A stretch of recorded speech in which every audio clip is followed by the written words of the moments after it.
All right, good afternoon, everyone. My name is John Quigley. I'm the Secretary of DEP.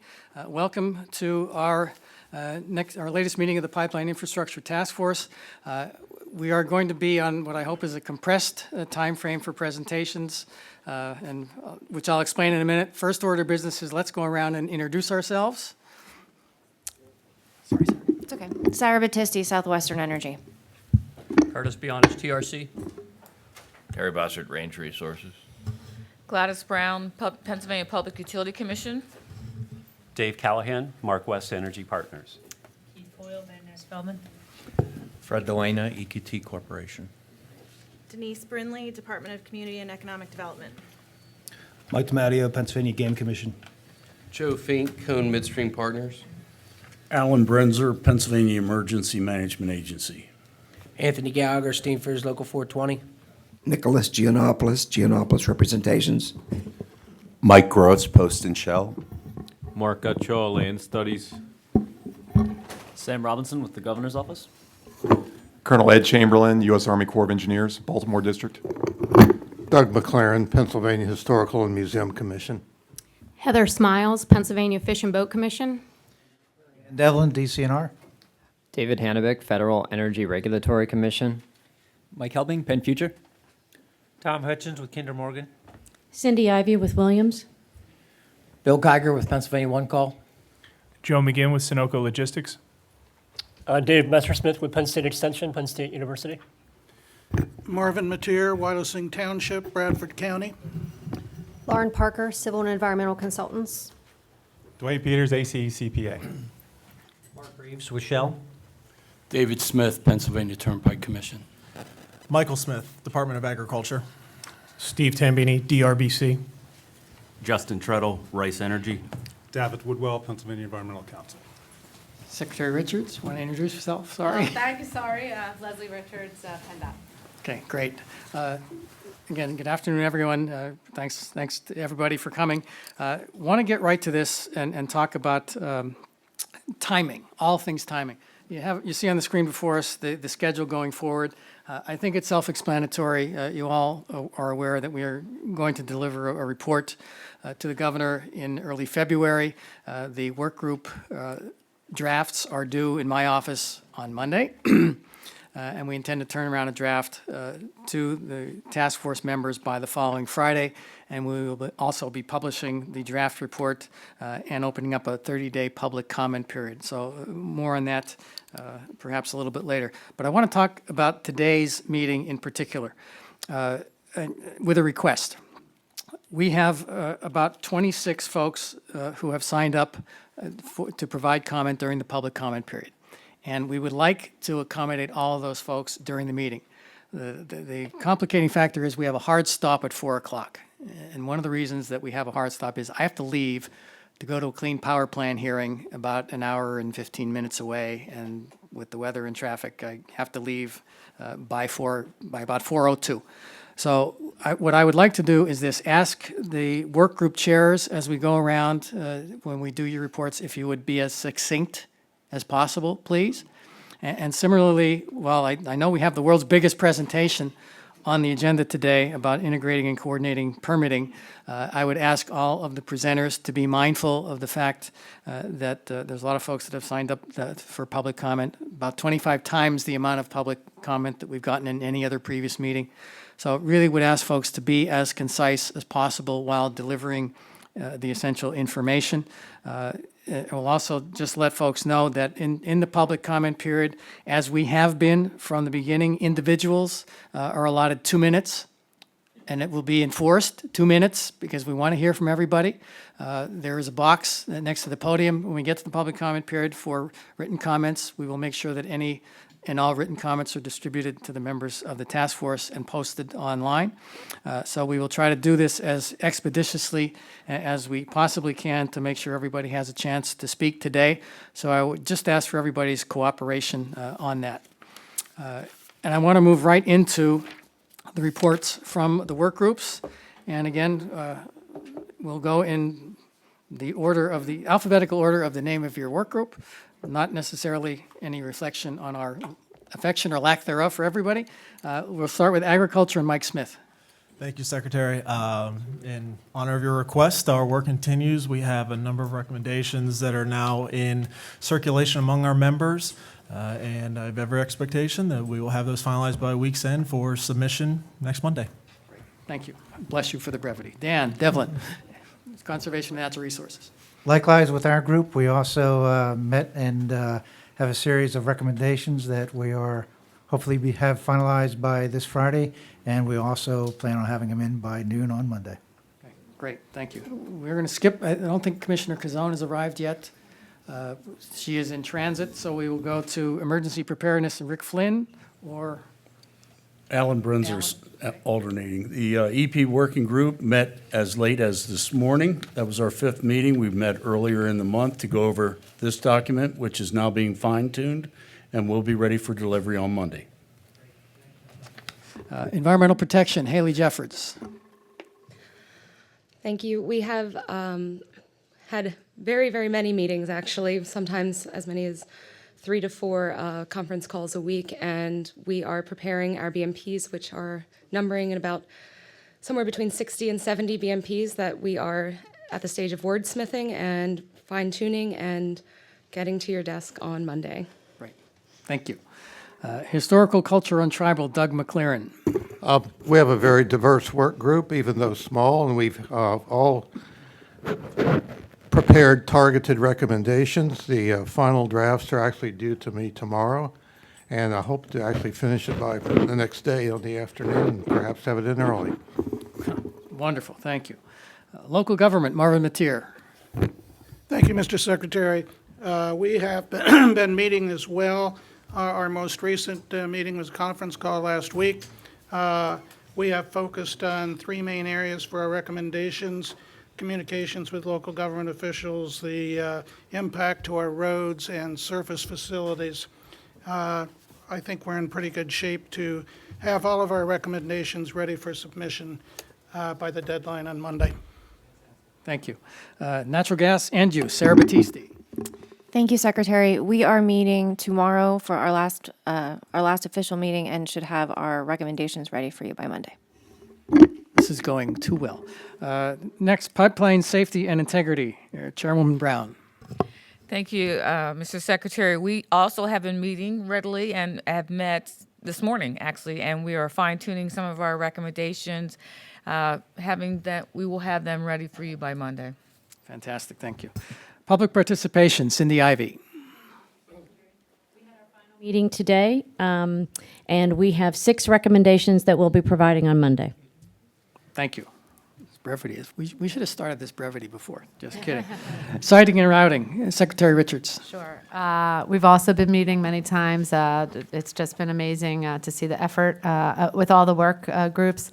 Also met, our latest meeting was today. We're just finalizing, everything will be ready, and we hope to have it to you by Friday. Great, thank you. Workforce and Economic Development, Dave Sweet. Oh, thank you. Gee, I'm tempted to say we're not going to meet the deadline just to get your attention. But I think we are. We have a series of recommendations, same as everybody else. We're going to call some of them down. And we have a call tomorrow to do that. And should even avoid burning the midnight oil to get that to you Monday at noontime. Okay, great. Thank you. And I don't think Commissioner Kazone has arrived yet. She's sneaking in the back. Okay. All right, we will wait a second, but let me just say, while Commissioner Kazone arrives, and we'll put her immediately on the hot seat, the lightning round here really doesn't do justice to just the immense amount of work that folks have put into this effort. And I again, want to appreciate or extend my appreciation and that of the governor for all of just the tremendous work and effort that all of you have put into this, all the members of the work groups, to get us to the point where hopefully we will have a draft report in the hands of the task force by the end of next week. So thank you. Commissioner Kazone, I hate to put you on the spot, but we're doing work group reports in a truncated manner. Sure. Well, I apologize for my tardiness today, but we are actually, my work group we're done. We're putting together our report, and hopefully we'll have it in to your office before the end of the week. Great. Great, thank you very much. All right, let us get right to the presentations. As you know, we've had a number of educational presentations since the beginning of the task force. Today, a very important one on integration, coordination of permitting between federal and state agencies with an incredibly impressive team. And we will start the batting order with Colonel Ed Chamberlain of the U.S. Army Corps of Engineers. Colonel, thank you. Well, again, good afternoon, Mr. Secretary, members of the task force, citizens of Pennsylvania. I will move to the next slide here, but the intent here is to briefly go through our process at the federal level at the Army Corps of Engineers and then hand off to our other federal agencies and state agencies here within the state of Pennsylvania and make it relevant about how our process and what we do and what our authorities are and how they integrate with each other. I'm the district commander for the Baltimore district. We have responsibility for about 6 states, essentially the Chesapeake Bay watershed from upstate New York through Pennsylvania into Maryland and Northern Virginia and West Virginia and District of Columbia. But today I'm representing the 3 districts that work in the state of Pennsylvania, Pittsburgh, Baltimore, and Philadelphia district. And this will be to show our process across those 3 districts. We are the lead districts for all regulatory matters. And that's why we're presenting today. Again, our district represents all types of services and support to our customers in those 6 states. But today, we'll be mainly talking clearly about our regulatory role as it applies to our authorities. I'm accompanied today by Wade Chandler, who leads up our state college office here in Pennsylvania and has done a lot of the legwork here, ensuring that we're coordinated with Pennsylvania DEP and all other state agencies, as long as federal. So with that, I'll go in there just to emphasize on the slide there, you'll see in blue, essentially the Susquehanna Basin, where the Baltimore district supports. But again, we are the lead regulatory district, coordinate actions across those 3 districts you see there, with Pittsburgh outlined on the Allegheny and Monongahela River basins, Baltimore with Susquehanna, and Philadelphia with the Delaware River Basin. So why is the Army Corps of Engineers involved with pipelines? We've got to be clear. We are involved because of these 3 authorities that you see listed there ahead of you. Clean Water Act, Section 404 is when we get involved. Those acts clearly spelled out in that act. The Corps of Engineers' original role of why we exist is for navigation purposes and really got a lot of our authorities from the Rivers and Harbors Act there of 1899. And then Section 14 of that same act really talks about when other projects, whether private or public, affect federal projects normally designed for flood risk mitigation and navigation projects, and that's a section that we get involved in. So again, we get involved in pipelines when they affect these 3 authorities. These are some of the review requirements that's similar with every regulatory program, whether federal or state. All requirements are looked at to ensure that we avoid impacts, minimize those impacts, and that is our mantra for all regulatory agencies. When we can't do that, and when it's not, the regulatory term they taught me a few years ago was practicable. When you cannot get to that step, you're getting into mitigation, and we have many means to address those impacts through mitigation. But those that you see in front of you are those, again, those acts, those regulations, those laws that the Corps of Engineers must comply with when we work these actions with an applicant for a permit and also working with our brothers and sisters in the federal and state agencies. Of course, you can't talk anything regulatory without mentioning NEPA, National Environmental Protection Act. We will, as well as other agencies, support and develop for an application, whether or not it'll be an environmental assessment or an environmental impact statement. And again, looking within our program for these types of linear type projects, looking at locations, crossing areas, and looking at what, again, can be avoided, minimized, or if must be mitigated. Specifically within the Clean Water Act, much of our authorities and much of our permit actions lie within Section 404 of the Clean Water Act, paragraph B1. And we're looking at those impacts of the waters of the United States. And for these sort of non-water dependent projects, such as pipelines, we will look for an upland alternative. And when it is shown that that is not practicable, we will move into, as you see there, mitigation for those activities. We also comply with, and you'll have a briefing today by the Fish and Wildlife Service, but we work and follow Section 7 of the Endangered Species Act and must take that in consideration when executing our authorities and our regulatory role. We do use the best management practice here in the state of Pennsylvania. We use the PIND tool as a screening tool along with our state agencies that we coordinate with. So we don't have another process there. We use the state established process and it works well for us. We'll also have another presentation today by Doug McLaren on the role at the state for PHMC for Section 106. And again, that is essential in our process and a coordination between those two agencies, our two agencies, to make sure that we have streamlined that. And we've worked in the years past here, most recently, to see what we can do to reduce both our process and working alongside with PHMC. Okay, so if you can see the pictures, I think it's important. I ask my own staff this: what do we permit? What do we not permit? The Corps of Engineers does not permit everything involved with natural gas industry. We work in those authorities where pipelines cross waters or wetlands, waters of the United States. And those are spelled out by our authorities under the Rivers and Harbors Act and the Clean Water Act. We do not work in uplands. We do not permit our actions in uplands. So those are captured by our other federal agencies and also state agencies. But for the Corps of Engineers, we work in those authorities that I spelled out earlier. We feel, and I hope this is true, but we feel that we worked very closely with Pennsylvania DEP over the past 20 plus years. We have developed in this state, and just to back up a little bit, the tools available, regulatory tools are available. An individual permit is probably the most exhaustive of our regulatory process. Those are saved for complex activities, uncommon activities, and they take the most time at the federal level to permit. We have nationwide permit tools that are every state, every 5 years, there's a public notice period and they approve those with special considerations for each state, and those are probably the most flexible tools. And in between there, we have the ability to develop general permits, and here in the state of Pennsylvania, we have a state programmatic general permit. Started there in '95, and we're on 4, and we'll soon we're actually now in a public notice period for the state programmatic general permit number 5. The reason I brief that is I believe that it is a good tool and an example of state and federal coordination, giving flexibility to the state and then those actions that must be reviewed at the federal level. So we have, again, between DEP and the Corps of Engineers, all 3 districts, but ourselves as the lead district, have frequent coordination with the DEP staff.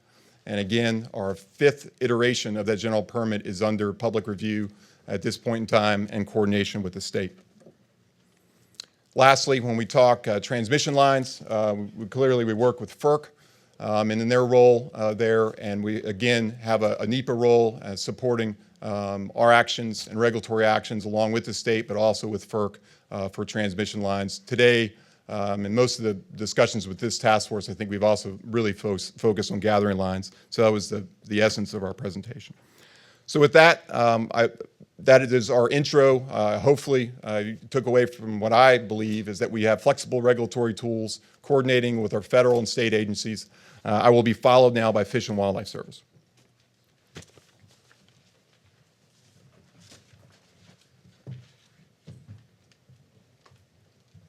Hi, thank you for the opportunity to come here today. My name is Laura Zimmerman. I'm the project leader or field supervisor for the Pennsylvania Field Office for the U.S. Fish and Wildlife Service. Our office in State College, Pennsylvania covers the entire state of Pennsylvania. So get started here.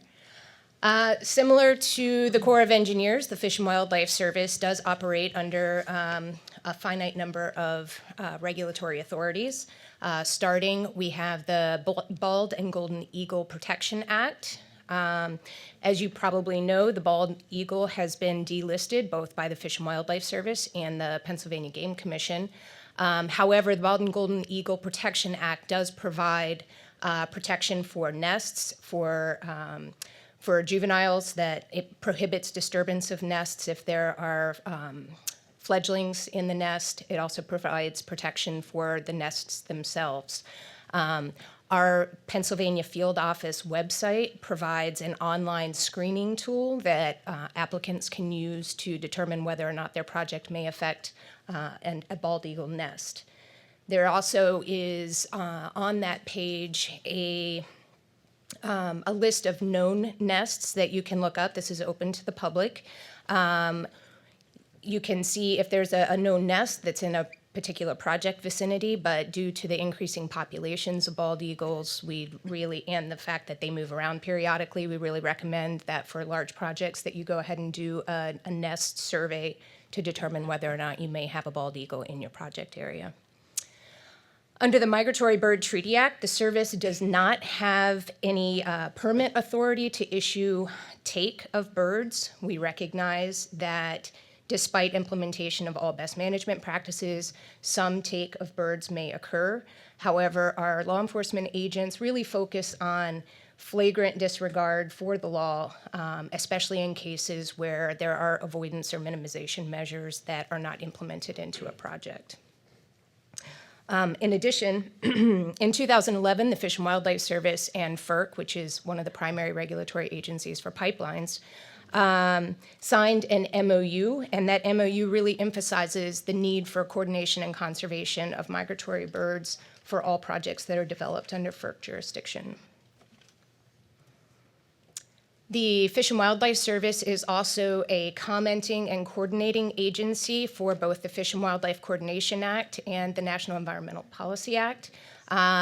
Those are typically led by either the Corps of Engineers or FERC in the case of pipelines. But the Fish and Wildlife Service is probably most commonly known for endangered species reviews. You may often hear these referred to as Section 7 consultations. They're known as Section 7 consultations because it's Section 7 of the Endangered Species Act that states that federal agencies are supposed to use their authorities in order to conserve listed species, and further that federal agencies must ensure that their actions are not likely to jeopardize the continued existence of a species. Non-federal actions are not subject to Section 7 consultation. There is no requirement for non-federal actions to conserve species. However, there are prohibitions for harming, harassing, or killing listed species. And those prohibitions do carry civil and criminal penalties under Section 9 and Section 11 of the Act. And you may be asking, well, what's the importance of determining whether a project is federal or non-federal? And practically, sometimes it doesn't matter. But in the case of pipelines, sometimes it is important, especially in the cases where incidental take authorization is required. Because federal agencies have this mandate for conserving listed species, and because federal actions are subject to NEPA already, a incidental take authorization can be issued by the Fish and Wildlife Service in about 135 days. For a non-federal action, one that is not necessarily subject to NEPA, we have to go through that whole scoping process, stakeholder meetings, and that sort of thing. And so the process for issuing incidental take can take a much longer period of time in order to incorporate all of those comment periods. So Fish and Wildlife Service reviews range the gambit from just providing species list for potential project areas to writing biological opinions that may authorize incidental take of listed species. Like the other resource agencies in Pennsylvania, the Natural Diversity Inventory, PNDI, has been a tremendous asset to our office for expediting and facilitating environmental reviews. Prior to the development of PNDI, we were averaging about 3,000 to 3,500 consultations a year, and post PNDI, we've at least halved or maybe more that number. So we probably average about 1,200 to 1,500 reviews, desktop reviews in our office each year. So that's been an incredible time saver, both for us and for applicants. And so major kudos to all of DCNR and participating agencies with that PNDI system. For applicants or projects that cross state lines, folks may be familiar with the Information for Planning and Conservation, otherwise known as IPAC. That's a Fish and Wildlife Service tool that is similar to PNDI. Depending on which state you're operating in, the level of functionality really varies. In the state of Pennsylvania, you can generate species lists by county using IPAC, but you can get much finer-tuned project-specific recommendations and avoidance measures by using the PNDI system. So that's what our Pennsylvania field office continues to recommend.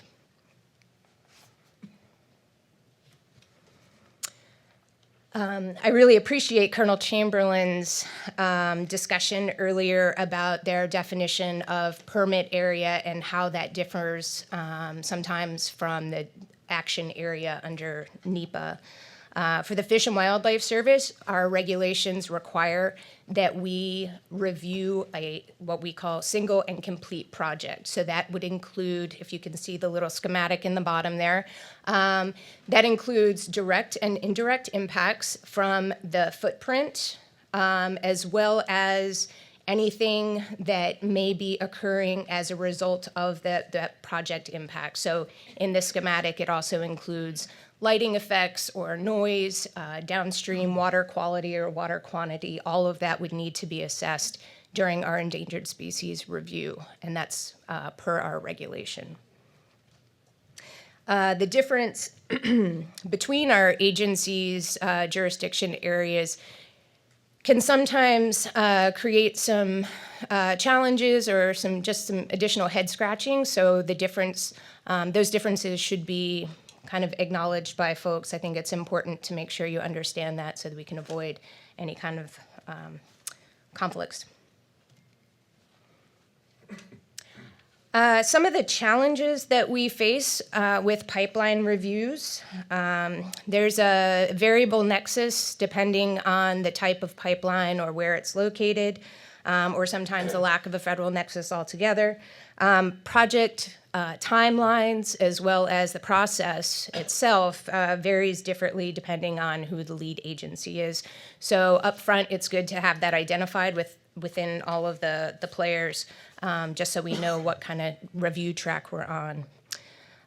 Also, as I mentioned earlier, the segmented jurisdictions versus single and complete project. Again, this is also particularly important if we are anticipating potential species impacts in upland areas that might be outside of the Corps' jurisdiction, and in particular on projects that don't have a FERC authority. Also, late design changes can also be problematic. We know that things happen that necessitate changes. So we really recommend that project proponents kind of build in a buffer or consider alternatives early in the planning process. That just helps maintain a bit of flexibility later on if problems arise that require some design changes. Also, project timelines. I know everybody is anxious to get things done as quickly as possible, but building in reasonable timeframes that provide opportunities to implement effective minimization and avoidance measures, things like seasonal work restrictions or directional drilling or other things that may take a bit more time. So just having those types of things in mind early on can help facilitate. Speaking of directional drilling, or often referred to as HDD, is a technique that a lot of pipeline companies are implementing to avoid surface disturbance for sensitive habitat or other resources. It's often very effective and beneficial to reduce impacts. However, HDD isn't a tool that can always or should always be used. Either due to unconsolidated overlying geology layers, steep topography, or pipe characteristics, diameter or pipe type. So it is really important to only use HDD in areas where it's appropriate. When it's used where it's not appropriate, can sometimes result in inadvertent returns of the bentonite drilling mud. That can be incredibly harmful. Even though it's an inert material, it can be incredibly harmful to the sensitive resources that we're trying to protect. It can also sometimes have some unintended consequences using the HDD that would maybe avoid a wetland impact that would then not necessitate a Corps permit. If the Corps permit is not issued, the Fish and Wildlife Service and the Corps don't have the opportunity to coordinate and perhaps implement some avoidance or minimization measures, such as time of year restrictions or things like that, that in the case of an HDD, not that coordinating with the Fish and Wildlife Service is going to avoid an inadvertent return, but it can sometimes, if we're coordinated, we can minimize the severity of impact or some of the problems that arise if an inadvertent return occurs. So lastly, I just thought I'd provide a few other recommendations for potential projects. First, we really encourage early coordination, so give us a call if you've got questions. It's great if we can get on the same page from the very beginning in the planning process. Second, using landscape level planning. If we can see what the big picture for a build out of a project is, it facilitates our ability to be able to make recommendations on avoidance or conservation measures. I know there are challenges in that because of land access issues or market values or whatever, but to the greatest extent that you can get the big picture out for the resource agencies to review, that's fantastic. Also doing the multi-agency coordination is really helpful to the extent that the agencies are available on the same days because we're all incredibly busy. And specifically, the programmatic incidental take, this is particularly important for non-federal projects, so if it doesn't include a FERC nexus. Developing something like a habitat conservation plan, which can be a programmatic approach to incidental take authorization. It really is an upfront investment, but in terms of long-term conservation, maintaining project timelines and that sort of thing, it's something that we really recommend. So give us a call if you have any questions about any of that. And thank you very much. Okay, we'll hear from Dominic Rocco of DEP next, but while Dominic is coming to the podium, I've been informed that, as you know, we are live casting or live feeding this on the web via webcast. We're apparently having some technical issues with that live feed, but we will have the entire meeting online tomorrow. So our folks are trying to work out the technical bugs. Dominic? Good afternoon, and thank you for having me. My name is Dominic Rocco. I am the Regional Manager for Waterways and Wetlands in the Southeast region. Been asked to come today to talk about the state permitting associated with pipeline projects. So on this slide here, you'll see a general listing of the state permits. These permits that are listed up here deal specifically with water. What you'll see missing is air quality. So there's also air quality permits that are typically needed for pipeline projects, but that one is not listed here. So just going through these quickly, you'll notice the first one, I'm going to have slides that go into more detail in a minute. So the first one is the erosion and sediment control permit, which is under Chapter 102. The second one is going to be water obstruction encroachment permitting under Chapter 105. And then MPDS permitting associated with the hydrostatic, the discharge of hydrostatic test water. And then if the pipeline is FERC regulated, then I'll talk about the state water quality certification. So the state water quality certification is something that's required if there is a FERC regulated pipeline. DEP will require one single 401 water quality certification, or I should say a state water quality certification, which will certify the construction, operation, and maintenance of the project, that it complies with the applicable provisions of the Federal Clean Water Act, that it complies with the Commonwealth water quality standards, that it complies with the criteria and conditions of the DEP authorizations, at least the water DEP authorizations that I previously mentioned. Now, in a lot of cases, these pipelines cross over regional boundaries. And in those cases, there'll be a lead DEP regional office selected. When there is, the pipeline is in one single region, then it'll be whatever region it is in. The coordination that happens would be carried through any of what the normal permitting process would be for the permits that I mentioned previously. So our preferred sequence for dealing with the 401, or I should say the state water quality certification, is first applicant consultation with DEP. And you'll notice in a common theme in my discussion that early consultation and early meeting with the project is really essential in order to do the things we're talking about. So there's applicant consultation with DEP, and of course that's going to include early use of the PNDI tool that others here were talking about today, so I won't get into that. Then there'll be submission of a federal application to FERC. Then the applicant will request a state water quality certification to the department. Then the department will process that certification, and then following that certification, the department will process its state permits, authorizations, or approvals. Now, if it's not FERC regulated, the sequence will be pretty much cutting out those middle three steps. We still want to do all that early consultation, but because there's not a federal, it's not FERC regulated, we don't have to do those three middle steps, and we still process those state permits, authorizations, and approvals, and do the coordination as previously noted. So I'm going to step through each of those state authorizations that I mentioned earlier. The first one is the erosion sediment control permit, which is done under Chapter 102.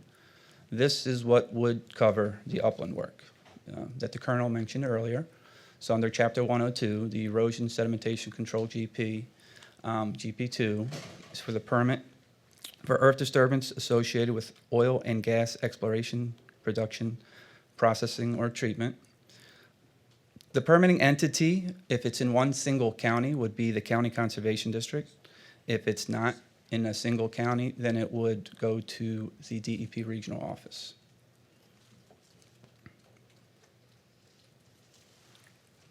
There are a variety of coordinating agencies. Many of them are here today. The Pennsylvania Fish and Boat Commission, the Pennsylvania Game Commission, and the U.S. Fish and Wildlife Service. I'm not going to go through everything that's listed on the slide. They are here today to talk about their processes, and in the interest of time, I just want to keep things moving.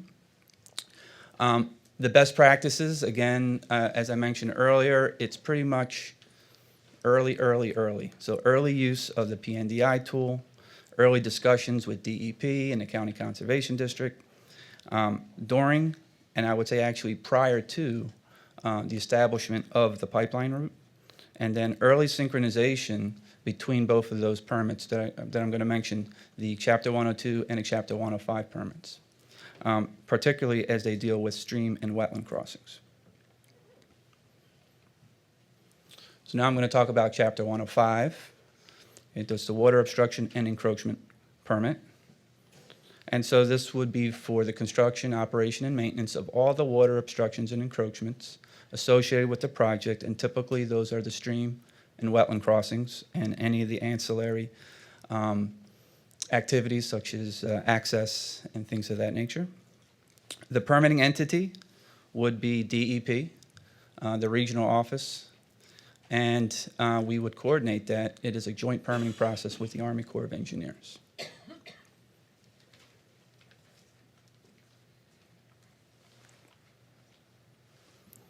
Aside from the Army Corps of Engineers, we also coordinate with the with the Pennsylvania Fish and Boat Commission, the county conservation districts through that coordination or synchronization with the erosion and sedimentation control and post-construction stormwater management.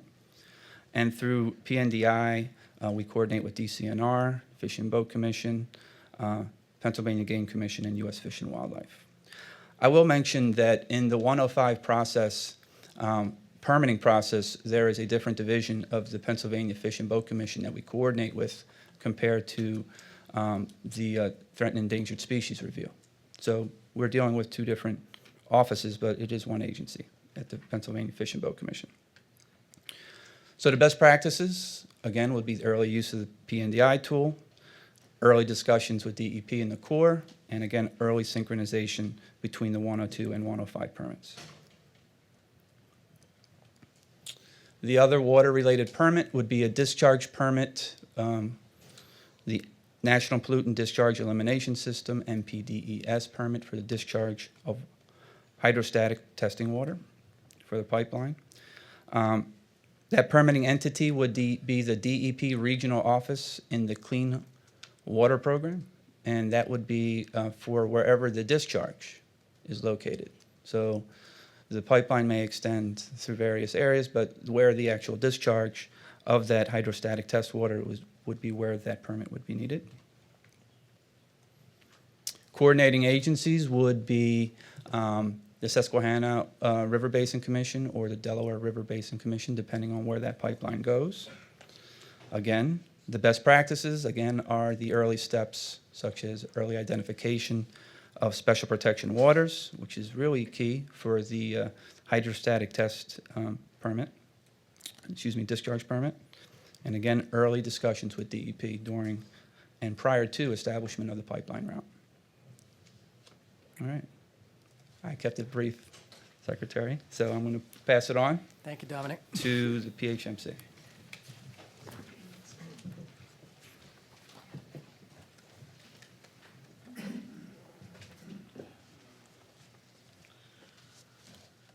Okay, thank you. I'm Doug McLaren. I'm the Division Chief for Archaeology and Protection at the SHPO's office, and we'll talk about what that is. What is the SHPO? What is SHPO review? Well, the National Historic Preservation Act of 1966 created the State Historic Preservation Officers, and by that, the State Historic Preservation Offices in every state in the country. So every state has a Historic Preservation Office. In Pennsylvania, the PHMC houses the State Historic Preservation Office, which is presently the Bureau for Historic Preservation.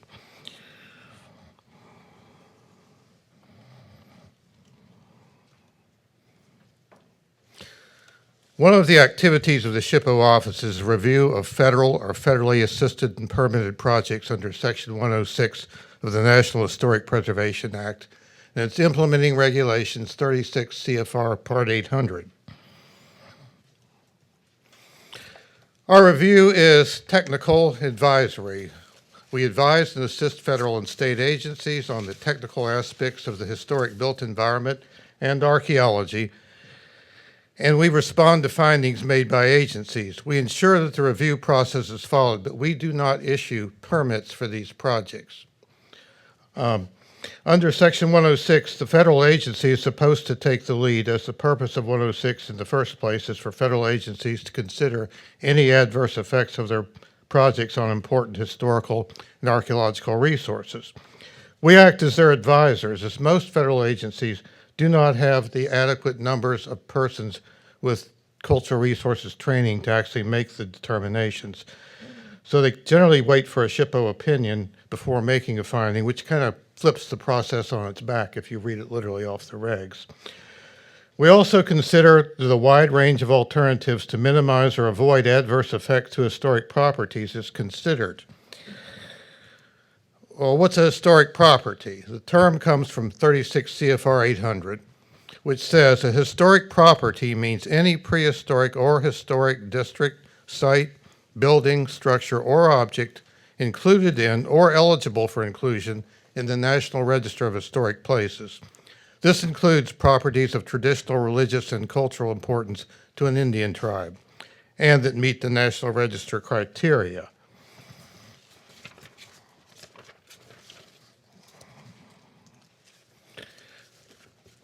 Now, how do the gas pipelines fit in with our project reviews? Typical gas gathering lines and liquid fuels transmission lines are regulated by the Pennsylvania Department of Environmental Protection and the U.S. Army Corps of Engineers for jurisdictional permit areas of the lines.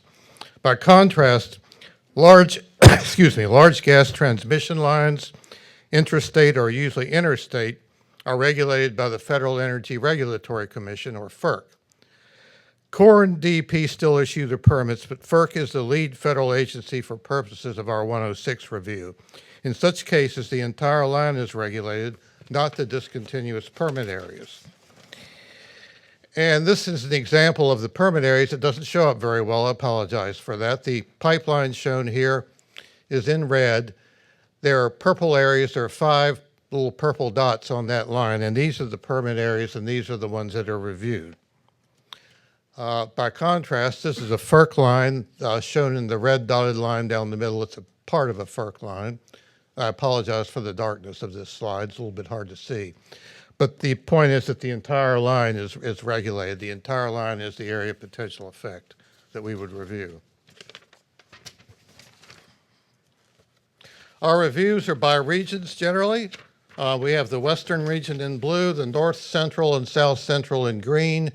The yellow is the eastern region. Most of the Marcellus shale drilling is in the north central and down into the southwest part of the state in the western region in blue. However, the large transmission lines can go all across the state either east-west or now north-south, as you've already seen in your original packet at the initial meeting on this task force. When we have a large pipeline that goes across the state, the reviewer in our office who has the most of the counties is the one who remains a reviewer throughout the project to keep from the continuity going with the other agencies and the applicants. I know this is a boring slide. I have a form on here. This is our project review form. When agencies or other entities delegated by an agency, or more often the permit applicant or their consultant initiates consultation with us, we receive either a DEP cultural resource notice, our project review form, or a letter which contains the same amount of information in narrative form and so forth. As long as all the information is there, we accept that. We prefer the project review form because it makes for greater efficiency when a project does not affect historic properties. This slide shows just the bottom half of the form, which shows a lot of things. It shows slots for the actual permit types and the funding streams and so forth. But more importantly, there are check boxes at the bottom of the form. If we do not have any issues at all, we simply check the box, sign it and date it, and send it back to the applicant. There's no letter typed up, there's nothing else. And the appropriate boxes explain what we need. If we do not have, I'm a little premature, sorry. If we do not, if we are not able to clear the project, as it said right then, we will issue a letter asking for a survey or asking for other information. If we ask for a survey and some sites are found, then we go to another process. If we find no sites during the survey, then the applicant has crossed the finish line. That's it.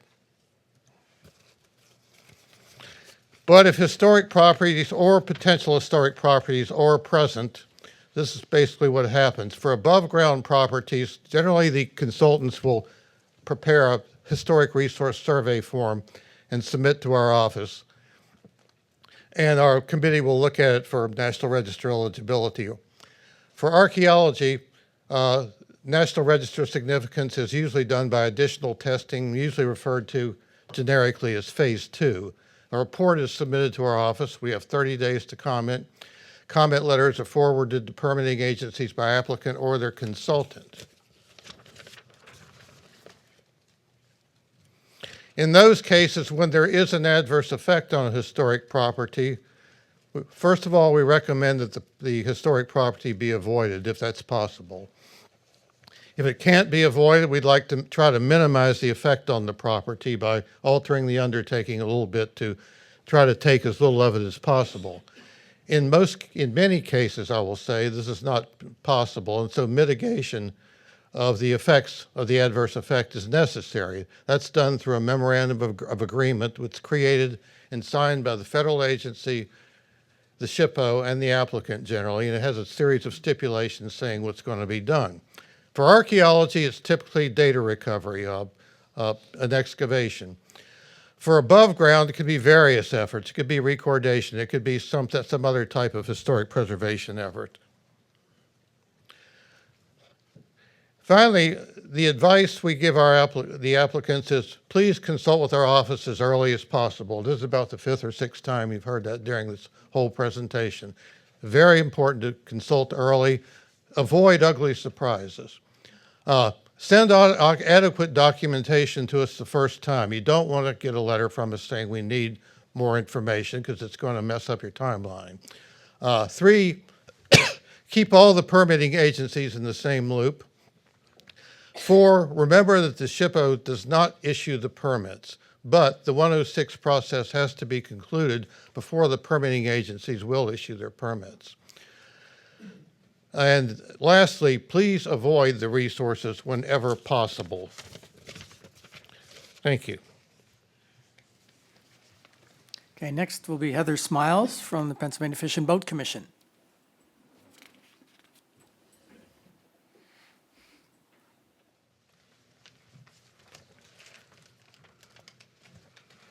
Good afternoon.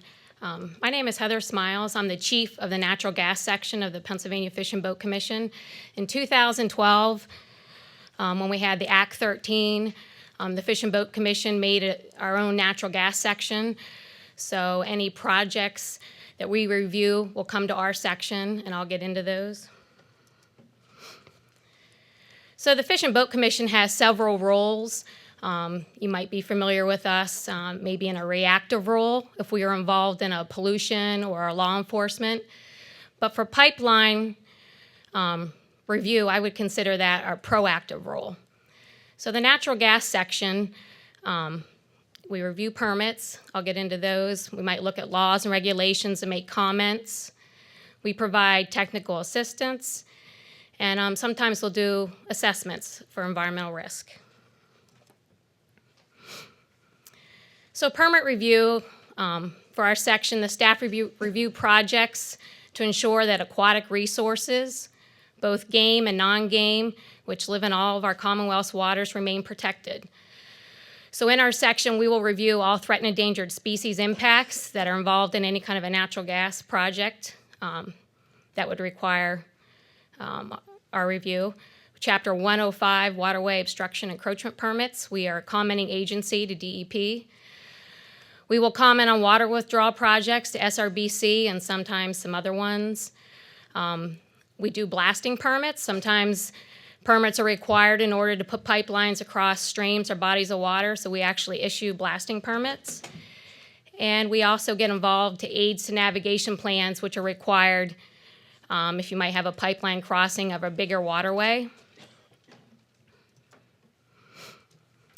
So specifically for threatened and endangered species impact reviews, we're going to look at the species that the Fish and Boat Commission has jurisdiction over. That would include fish, reptiles, amphibians, and aquatic invertebrates, using the PNDI tool and also data that we have on file. So currently, we have about 48 endangered species, 14 threatened, and 10 candidate species that we review projects for to see if there'd be any kind of impacts. On the slide in the top right is a eastern Massasauga rattlesnake. Then we have the northern riffelshell mussel in the middle, and we have the Chesapeake log perch there in the bottom. And those are all species of concern that we currently might review a project for. So when we're looking specifically at pipelines for threatened endangered species, we're going to try to see if the pipeline can avoid critical habitat for a species of concern. And what would we consider critical habitat? And this is just one example. This is a timber rattlesnake just coming out of its den, which is its overwintering, where it hibernates over winter. So it has some specific important criteria. It has to have cavities and openings for the snakes to get down below the frost line in the winter. It has to be on a westerly or southerly facing slope so it can have warmer temperatures. And rattlesnakes also always go back to the same den every year. So we consider this a pretty, critical habitat that we would want to review a project to see if we could try to avoid impacting that. So sometimes maybe if we are reviewing a project, maybe we're not impacting habitat, but we're in an area of a species of concern. So we might work with the pipeline review to see if we could implement some best management practices, and that might include a time of year work restriction when the species might be out and about, or maybe actually ask for them to have an on-site biological monitor to try to protect workers and the species at the same time. And that's a pipeline trench with a rattlesnake in it. So other ways that we might minimize impacts is to actually do a survey, see if a survey is warranted. In this example, if we think that there are some mussels that are rare or special, of a species of concern, we might actually just do a survey of the pipeline crossing to see if the mussels are actually there. And we might even just actually move them out of harm's way, and that might be the way to work with this pipeline and project review. Also, if we're reviewing a project, we might encourage habitat creation if it's possible. If the species is in the area, and maybe the pipeline is just going near habitat but not impacting it. In this example, this is some rattlesnake basking and gestation habitat creation on the edge of I think this is actually a well pad, but on the edge of a work area. But we've asked for these on pipelines. If we could create some habitat, that's always great.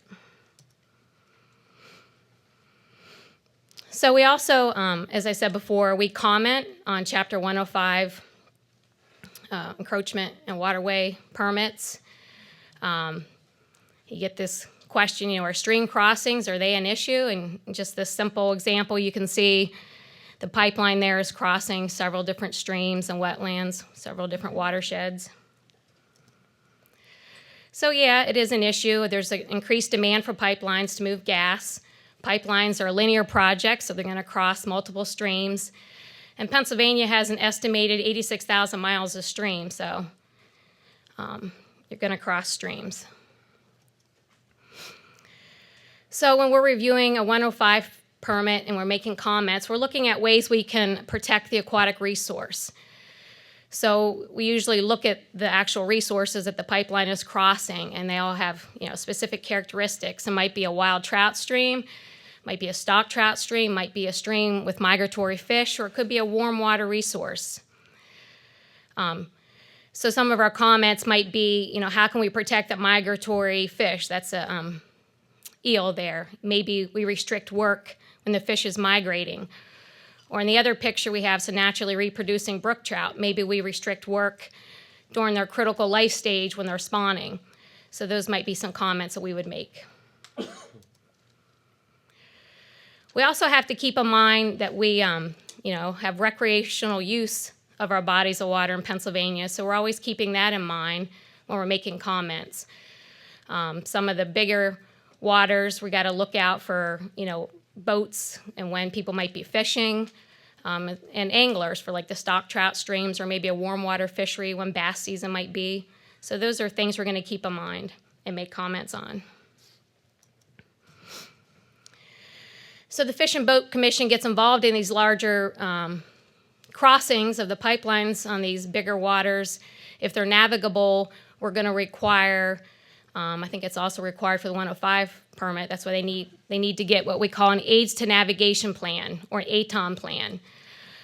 So that is usually reviewed and approved by our central office, but we'll make comments to remind somebody that they need to get a plan together as to how they're going to do signage and think about people using that water body for recreational use. So like we've said in many presentations here today, when we're commenting, we're going to see if there's ways we can minimize impacts by maybe directional drilling would work for a stream crossing to minimize impacts, to save the, not disturb the buffer of the stream. Maybe we'll ask if there's a way, this was a pipeline I was on, I don't know if you can see in the picture on the left, where they narrowed the area that they cleared when they got to the resource, and you can see behind it the pipeline was wider versus the one on the right where it's kind of the same width. We might ask if there's a way they can minimize, disturbance when they cross the stream. That would be a comment. Maybe there's an alternative when we're looking at a project. Maybe there's a water withdrawal, but right beside the stream they're asking, there's a stream that maybe has acid mine drainage. Maybe that could be an alternative so you don't have as much impact on aquatic resources.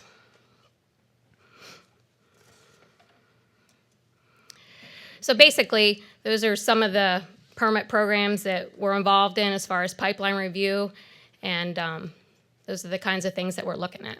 Thank you. Next, John Tauscher from Game Commission.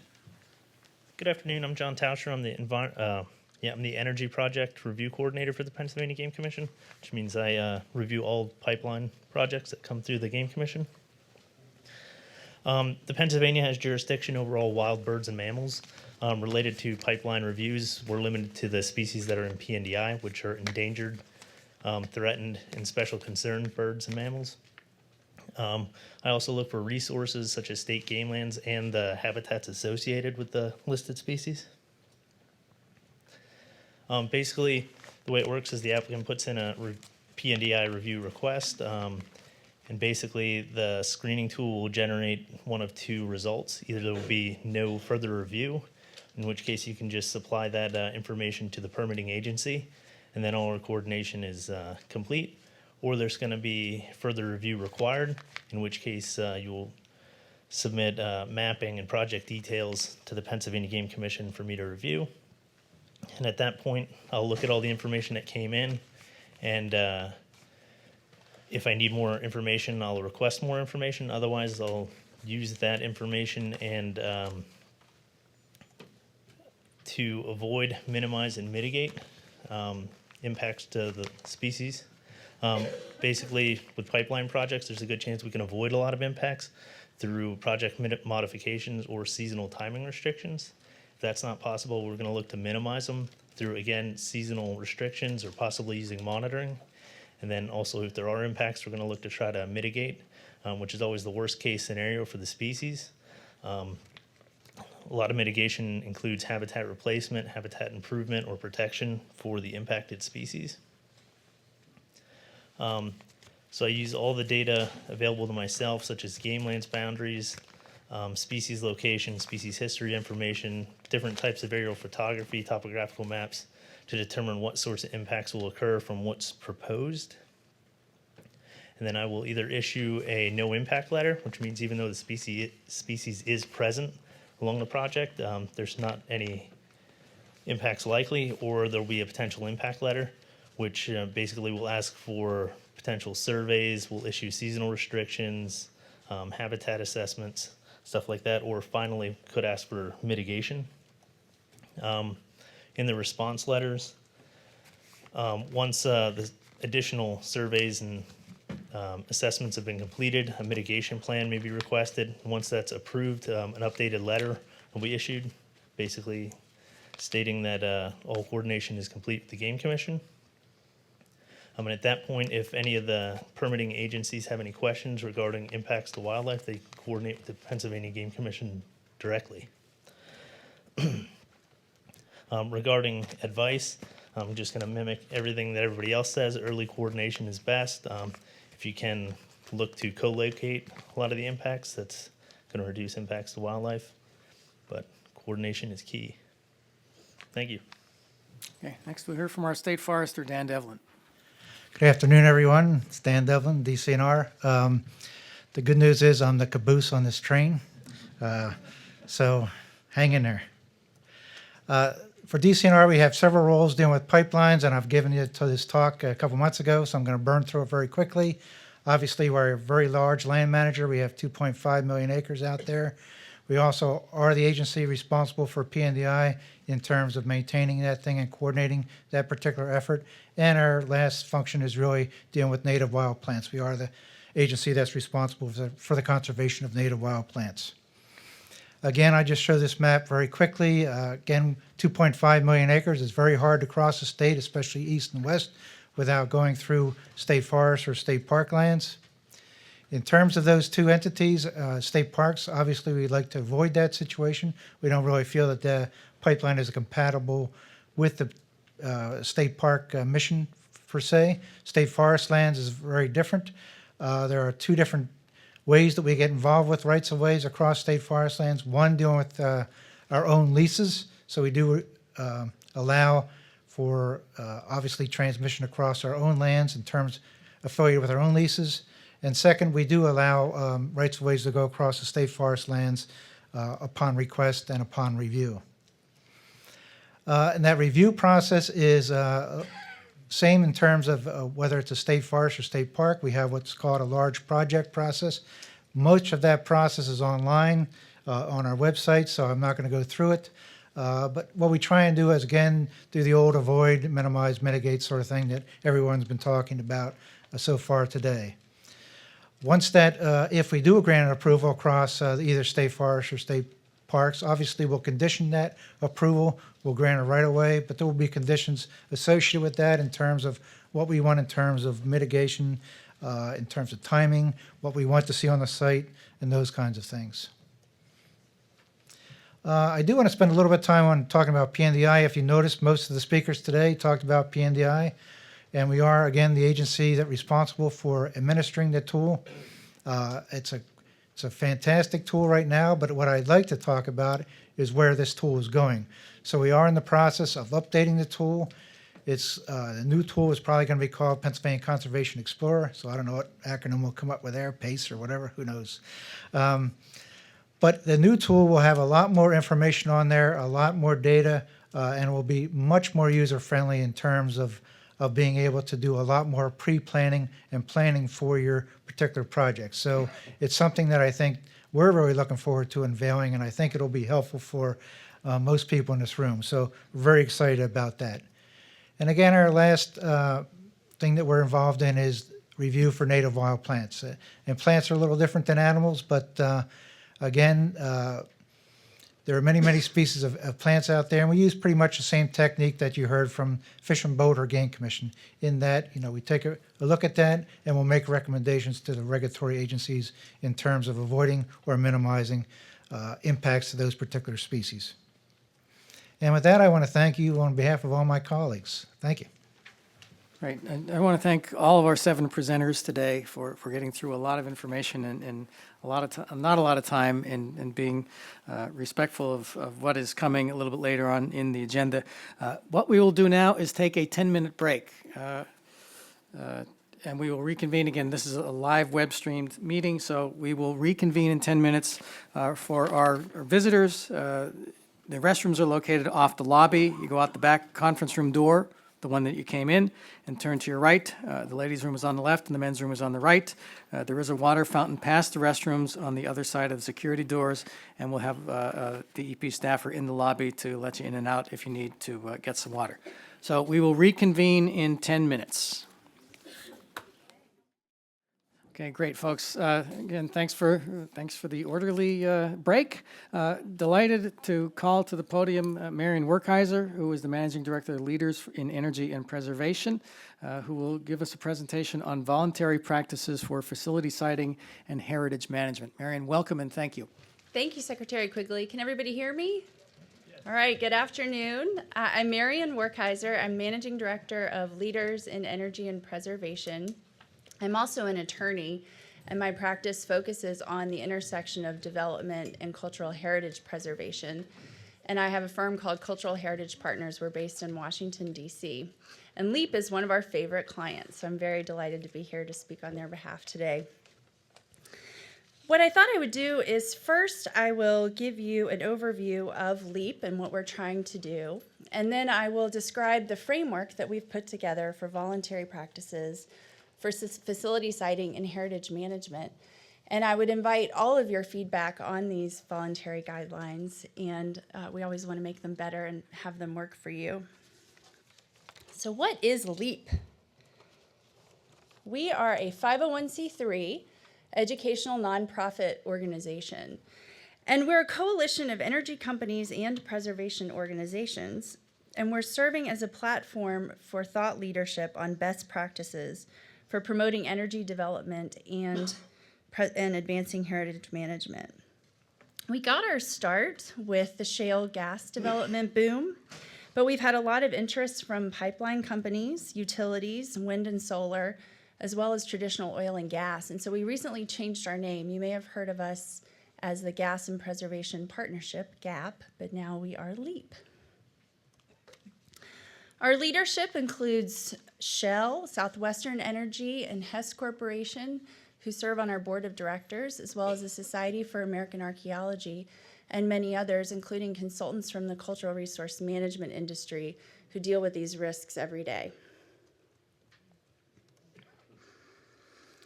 So energy companies are joining LEAP because they are looking for strategies to manage risk with an efficient approach that's supported by the preservation community. They also want to benchmark across the industry. Many companies already have voluntary standards for cultural resource management, but it's hard to know when enough is enough or if you're doing too much. So we're hoping to help with that issue. Companies are also joining because we are developing tools that are going to make it easier for you to manage this risk and training that will also save you money down the road. And finally, companies want to do the right thing and generate community goodwill. Preservation groups are joining us because voluntary practices give us an opportunity to identify sites that we otherwise wouldn't know about and to recommend avoidance mitigation strategies that will work for the community. It's a chance to innovate, and it's a chance to work collaboratively with the energy industry, which is something that really is unprecedented. So this is a very familiar map for a lot of you, I'm sure. This shows the scale of shale gas development in the United States, and what I want to do is show you what the real risk is for cultural resources to energy companies, pipeline companies. So this is the map currently of shale plays. This is a map of known National Register for Historic Places sites. These are sites that we know about that have been recorded and have been assessed to be of national significance. All those little purple dots everywhere. These are just sites that we know about. There's a lot more we don't know. Only 5% of the surface of the Marcellus Shale formation has been surveyed for cultural resources, 5%. Only 3% has been surveyed for the Utica Shale development. So we have a lot of unknowns. And the Society for American Archaeology tried to quantify what are those unknowns. And they came up with a study that showed 200,000 archaeological sites could be in the path of shale gas development. These include prehistoric villages, ceremonial sites, cemeteries, and battlefields, as well as other sites. So this is a big risk. And it leaves a lot of unknowns for pipeline routers and planners. Here's another map that illustrates the challenge in Pennsylvania. This is a map of gas well sites and archaeological sites overlaid. It's a little tough to see in this room, but those are a lot of dots that are overlaid and intermingled with pipeline routes. So it's important to take these into consideration. This map shows historic cemeteries that we know about overlaid on the Marcellus formation. These are just historic cemeteries, so these are from the colonial period onward. These don't include Native American burial grounds, many of which are unmarked, and also a lot of family plots that are not actually reported on maps. So cemeteries are also a major risk. So what are we going to do about this? LEAP is developing a set of voluntary practices that energy companies can use to manage this risk. And we did it with a similar approach to what you're doing here. We put together working groups. We have over 80 professionals who have volunteered their time to develop voluntary practices that will integrate with existing energy company practices. So it will save you time and save you money. And it's important to note that these practices are applied on unregulated projects. And I want to talk a little bit about what that means. So we've developed voluntary practices for projects where there is no Section 106 trigger. So what Doug talked about earlier, when you have the involvement of the PHMC and you have a lead federal agency, we're talking about project areas that are not subject to that regulatory process. So what do you do when you don't have a regulator helping you out to understand which sites are truly significant or how to mitigate impacts? And just because there's no regulatory requirement doesn't mean there isn't risk. So some of the tools that we're developing could be useful for regulated projects, and I've heard that especially about the screening tool I'm going to discuss next. but it's important to realize that we're talking about those places in between permit areas where you may encounter sites. Our voluntary approach has 3 steps. The first is a GIS-based screening tool. And the second determines sensitivity of sites that you've already identified. And the third wraps it all into an operations packet that helps companies integrate this into your existing business practices. So first, let's talk about the screening tool. Imagine that you could pull up a web-based system or a layer in your own proprietary GIS system and draw a shape on a map where you're considering building your project. Then almost instantaneously, the tool will show you shaded areas according to the risk of finding historic and cultural resources in those locations. Green for low likelihood, yellow for medium or we're not sure, and red for high risk of finding significant sites. Such constraints information, which is fairly easy to access for environmental concerns, really does not exist for cultural resources yet. So we want to change that. Our vision is for this to be a nationwide tool. And what we want to do is take data that is currently housed in numerous repositories all across the country, with the chief archive being with the State Historic Preservation Office, and then digitize records that may still be in paper format. Many states still have not digitized their full collections.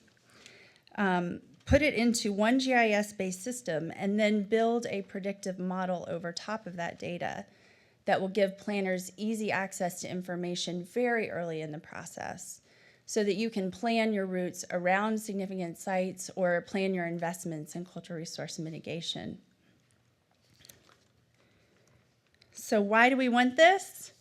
It's early access to data that you currently do not have. Currently, it can take weeks for a consultant to pull data from all these different sources and synthesize it in a way that's easy to understand for planners. We're hoping to make that much more efficient.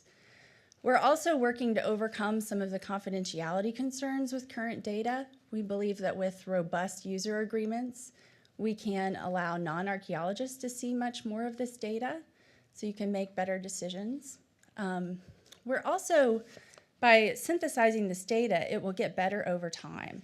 So we're creating a way for companies to input data for sites that they do find on projects so that the model can improve as we get more and more data back into the system.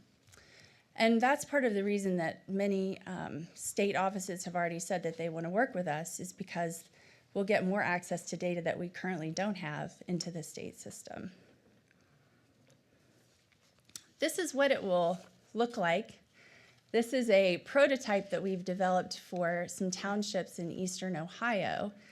And this shows a typical constraint map showing you the red areas where there's a very high likelihood of finding sites, yellow where we're not sure or it's kind of medium risk. And you can see most of the map is green, where we think there's very little risk of actually encountering cultural resources.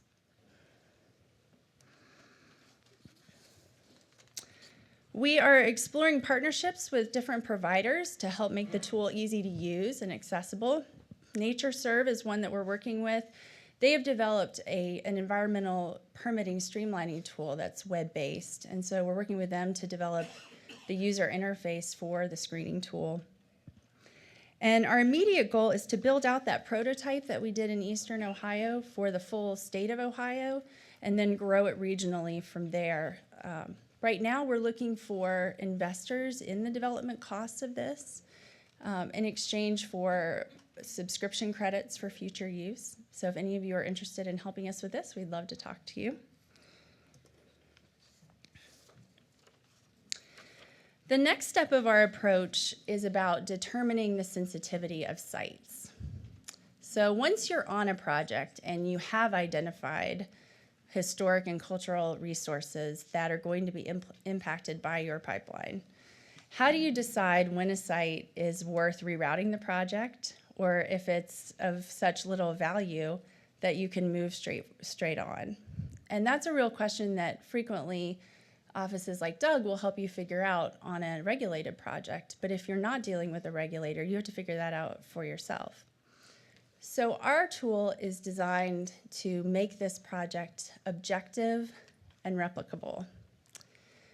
Those of you who have worked with National Register eligibility processes in the past may have found that it's fairly subjective depending on the consultant that you've hired and the SHPO staff that you're working with. We have tried to make it a much more predictable system that's based on a mathematical algorithm. So we have assigned various criteria, different values in our widget, as we're calling it. And at the end of the day, each site will get a value that corresponds with a red, yellow, or green. Green would be there's no further study warranted. We're not likely to learn much from this site. It's probably one that we have 1,000 other sites just like it already recorded. Yellow means that additional study could be very prudent. And red means this is of such significance that you're likely to get a lot of pushback from the community if you destroy this site. So it's really worth thinking about other options, either rerouting or mitigation. I won't go into all the details of this sort of proprietary assessment tool, but I will say that it obviously changes depending on the region that you're working in. So we've developed the tool to be, there'll be different versions for different regions so that all of the attributes sync up with the existing pattern of archaeological study. And the red flag questions may be different for each region. So I'll give you an example of some of the red flags questions that we have in the current system, which would cover Ohio and parts of Pennsylvania. So obviously, if you have a human burial associated with the site, that's a huge red flag that will trigger all kinds of local law enforcement issues for you. If it's a prehistoric mound site, it's likely to be of great significance. If it's associated with a battlefield, you're going to have a lot of interest in the community around that. Underground railroad sites have also been of great significance. You can see that we're thinking about ways that you can quickly assess whether a site is worthy of avoidance or mitigation. Great. And then finally, how do you operationalize this within your company? We've talked to a lot of different people at different levels within energy companies. Our leaders have been very generous with their time. So we've talked to everybody from the environmental permitting manager to the on-the-ground construction crew chief to figure out how do we work this in such a way that it can be very efficient and effective. So we've created a user guide that will be given to our members that describes how to actually build this into your existing planning systems. And we've tried to vet this, but of course we're always looking for additional input. It includes a chance finds procedure. All the best planning in the world, sometimes we still find things we weren't expecting. So how can you deal with that most effectively so that you can minimize delays on your project? And then we also are providing training and technical assistance.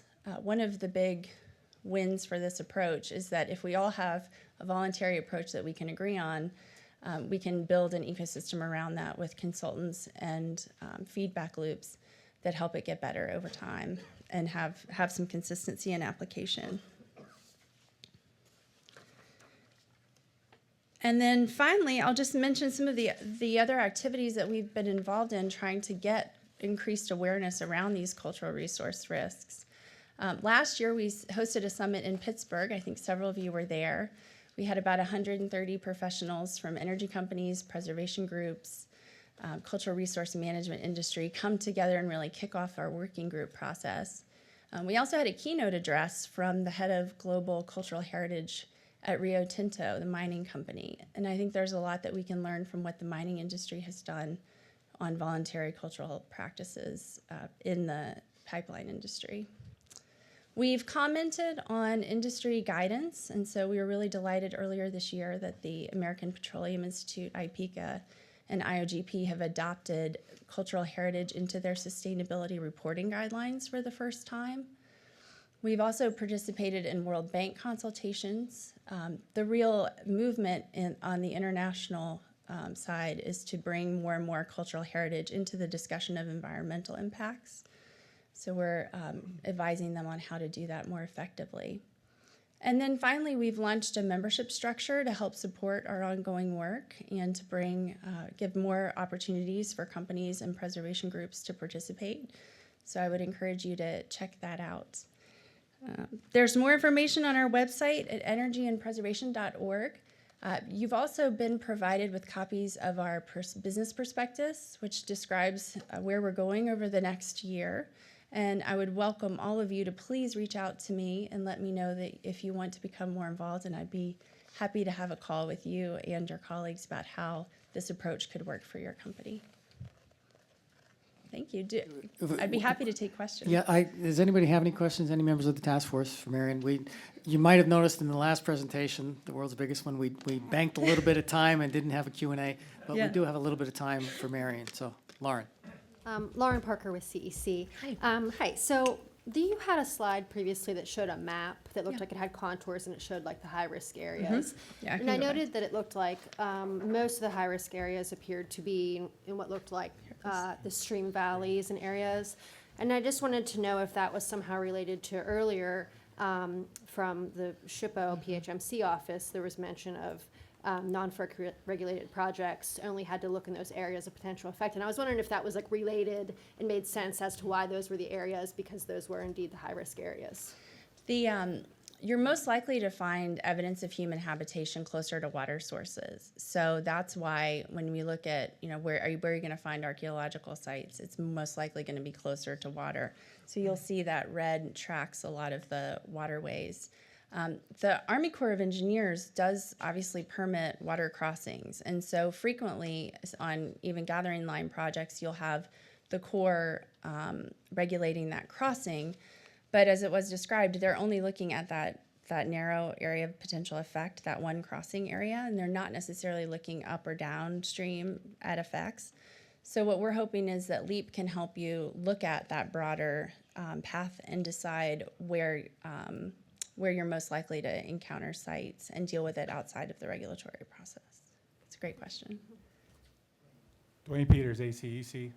Real quick question related to the FERC projects. Does the model include potentially eligible structures and historic deposits that may be associated with those structures, or is it limited to pre-contact populations? Was it for, I'm sorry, it was for FERC? Yeah, when we have to do work in uplands, does the model incorporate undetermined, potentially eligible above-ground resources and historic deposits located with that, or is it more or less to pre-contact? No, it's everything. So and the focus has been primarily on archaeology because it's much harder for you to see with the naked eye without an expert there. So it presents more unexpected risk for companies. Our model and our screening tool are building in above-ground resources as well and historic period sites. So it's comprehensive. Ken Klimo. All right, so Ken Klimo from Wilkes.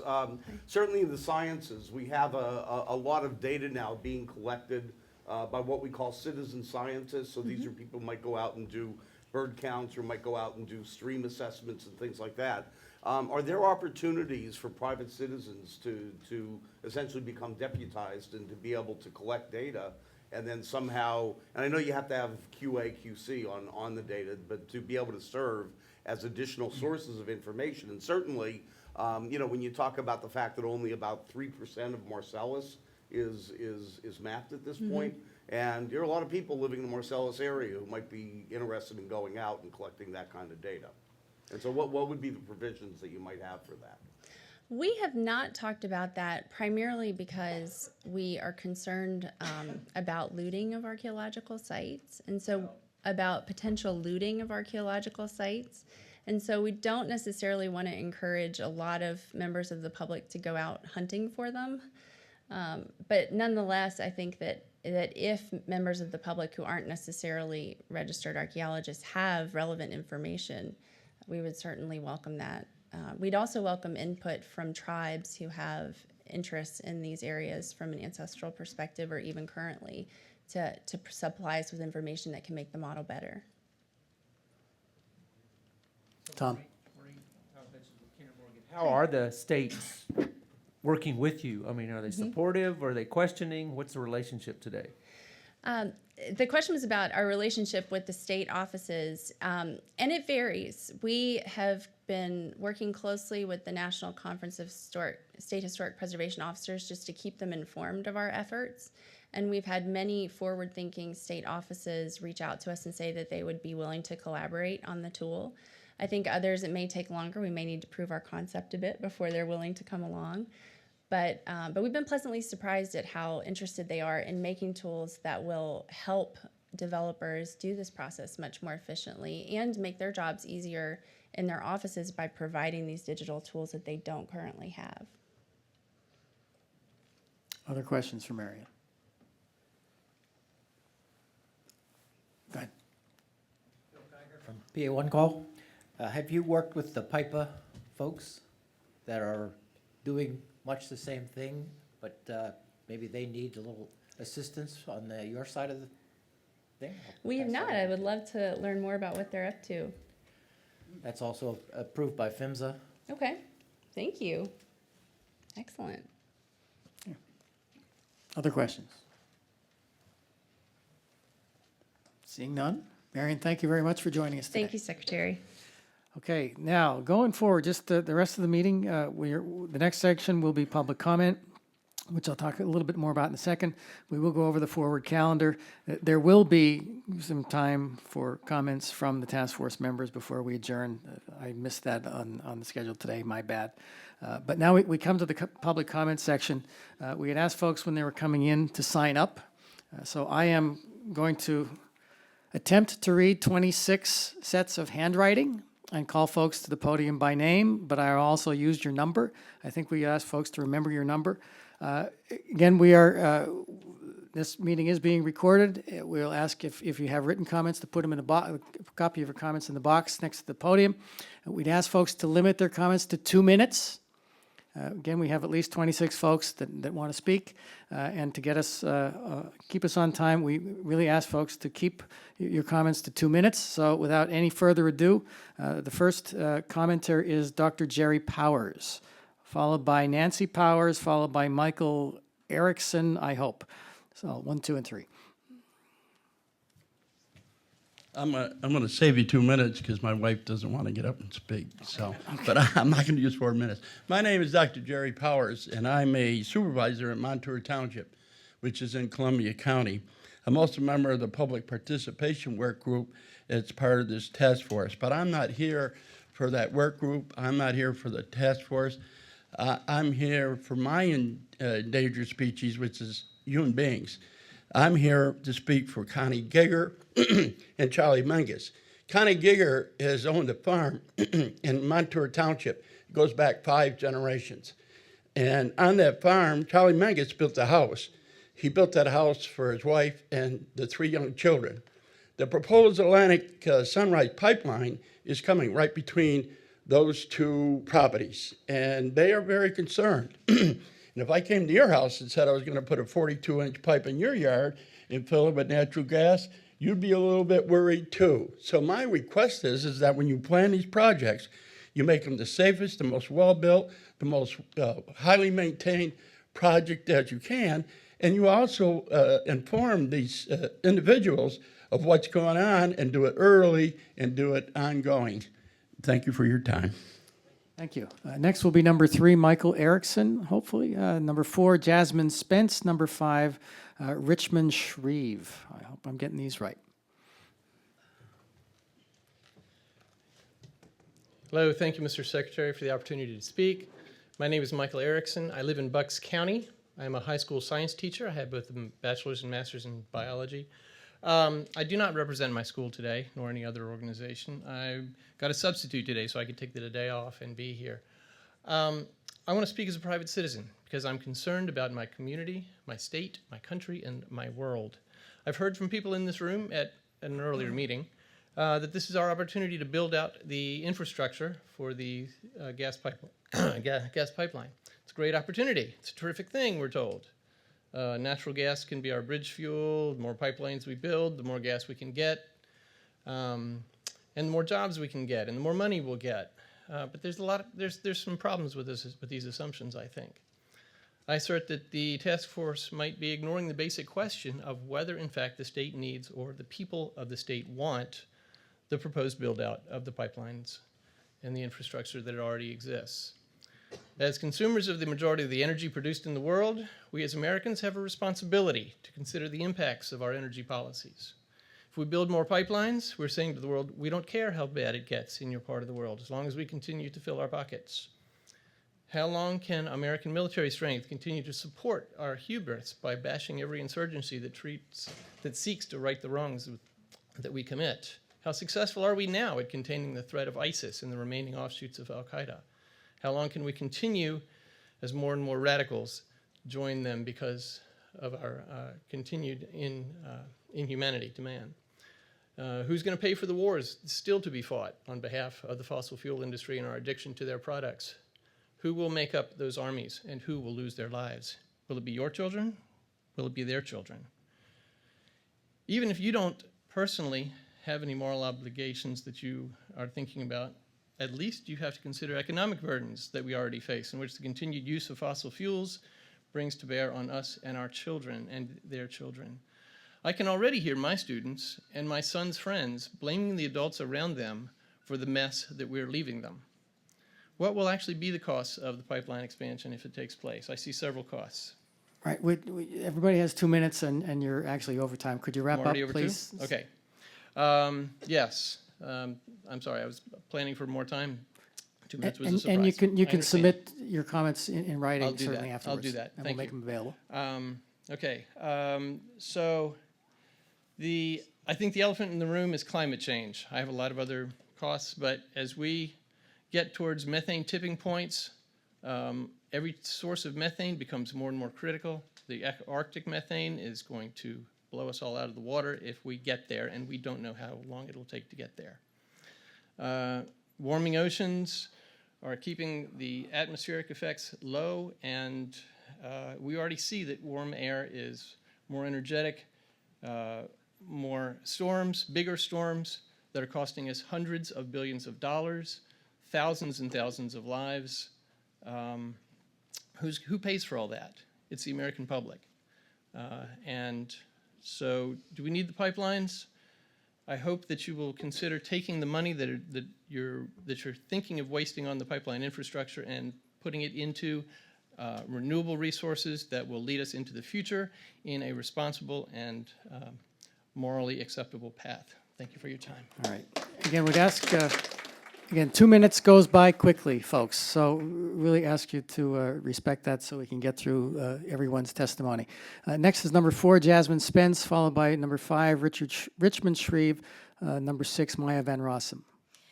Good afternoon. My name is Jasmine Spence, and I'm a resident of Bucks County, Pennsylvania, where I have founded a local chapter of 350.org. That's a grassroots nonprofit organization dedicated to building a global climate movement.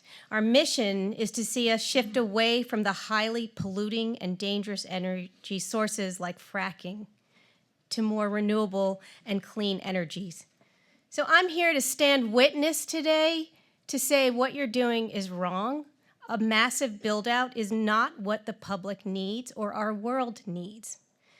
You know, I know a lot of you are thinking that there's great economic benefit. There's a lot of numbers here, but I want to talk to you about a different kind of number, and that is 350, the name of my organization. Okay? So 350 is a number that means climate safety. To preserve a livable planet, scientists tell us we must reduce the amount of carbon in our atmosphere from our current level of 400 parts per million to below 350. That's a big gap. We're already at 400. So 2015 is the hottest year on record. We are getting warmer and warmer. Fracking pipelines leads to warmer climates. It's really a no-brainer. You know, it's not a bridge fuel. It's a fuel that will lock us into decades of more methane emissions and problems for our children and grandchildren, for our loved ones. So the problem here is the power of the fossil fuel industry, which I see is very well represented here today. You plan to dig up and burn 5 times more carbon than we can afford and still have a chance at keeping to the 2 degrees Celsius that we need to limit our budget to. Could you please wrap up? The solutions are obvious. We need to stop moving ahead with fossil fuels, with pipelines, with fracking. Spend your money, spend your resources on developing renewable energy. I'd also like to talk as a person of faith. Your time is up, ma'am. As a person of faith, God has created. I'm from an organization. I can take him another minute, okay? As a person of faith. No, the rules are everybody gets 2 minutes, ma'am. Thank you for your time. Thank you. Next, Richmond Shreve, followed by Maya Van Rossum, followed by Sam Kaplinka-Lehrer. Yeah. I'm Richmond Shreve. I'm a senior citizen living in Newtown, Pennsylvania, and I'm here as a private citizen today. I'm 76 years old. That may make me the oldest person in this room. In my business career, I've watched the boom and bust cycles of the real estate industry. I've known other men who lost everything because they just couldn't believe the signals that a bust was coming. All of you serving here today are like them. The carbon fuel party is about to end, yet you are racing to extend it. You hope to win that race, but prices have dropped and drilling finances are uncertain. Now you want to build out a network of distribution for the gas that we've already drilled, and you're racing to do that. Global warming is real, and reminders in the news every month. Hurricane Patricia was the most recent, are telling us something's coming. You will be telling your grandchildren, I just didn't see it coming. Thank you. Next, number 6, Maya Van Rossum, followed by number 7, Sam Kaplinka-Lehrer, followed by number 8, Pat Libby. Good afternoon. My name's Maya Van Rossum. I'm the Delaware Riverkeeper, and I'm here representing communities from New York, New Jersey, Pennsylvania, and Delaware who have been harmed by and or are threatened by pipeline infrastructure associated with shale gas extraction here in the Commonwealth of Pennsylvania. Pipelines inflict an indelible scar upon our communities. They take public and private lands, they reduce the market value and marketability of our homes, they deprive us of the full use and enjoyment of our property, they force communities to live next to the hazards of a pipeline, they contribute to climate instability with their greenhouse gas emissions. They cause water pollution, air pollution, increased runoff, lost recharge, increased erosion. They diminish recreation and harm ecotourism. They do harm to native species. They invite in invasive species. They harm agriculture, reducing crop production by as much as 30%. They damage art and undermine businesses of all kind. You cannot avoid or mitigate these harms to any level that is remotely acceptable. And as a result, this Pennsylvania Pipeline Task Force, which is designed to try to further advance these pipelines, is a farce. It should be disbanded by Governor Wolf, and instead, the Governor Wolf should stop misusing the tax dollars on this task force and instead invest in a task force that will create regulations, policies, and funding mechanisms that will advance clean and renewable energy options and energy conservation. And we are here today to tell Governor Wolf to shut down this task force and instead to invest wisely in clean energy technologies, not dirty fossil fuels. Thank you. Next, number 7, Sam Kaplinka-Lehrer, followed by number 8, Pat Libby, followed by number 9, Tim Speece.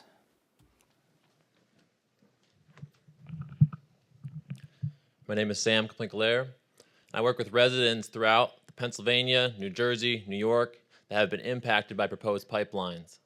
I see a lot of folks in this room today. Mark West, Sunoco Logistics, Williams, Kinder Morgan, and I'm wondering where the Marcellus Shale Coalition logo is on the wall. Where are the citizens that have proposed pipelines running through their communities? Where are the folks in upstream communities where fracking is taking place that have polluted water, that have polluted air? Recently, this week, stretching back for the past few months, a number of reports have come out showing how the Department of Environmental Protection consistently covered up, shredded, and made sure that none of the information regarding contamination of water sources due to hydraulic fracturing was released to the public. Over 2,000 complaints were lodged with DEP offices that never saw the public eyes. This is an issue that impacts all of Pennsylvania residents. This is an issue that impacts the entire region. So far, in the eastern part of Pennsylvania alone, we have 12 proposed pipelines.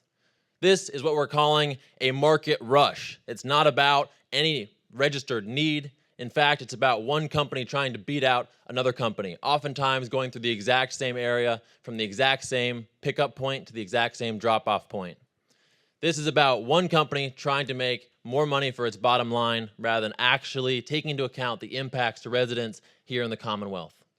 I want to take a moment of silence for all of those who have been impacted, for those who have their land being taken by Sunoco Logistics, for those who have Williams Corporation with the Atlantic Sunrise Pipeline running through their communities. I want to take a moment of silence for the rest of my 2 minutes to recognize all the voices that are not being heard here today.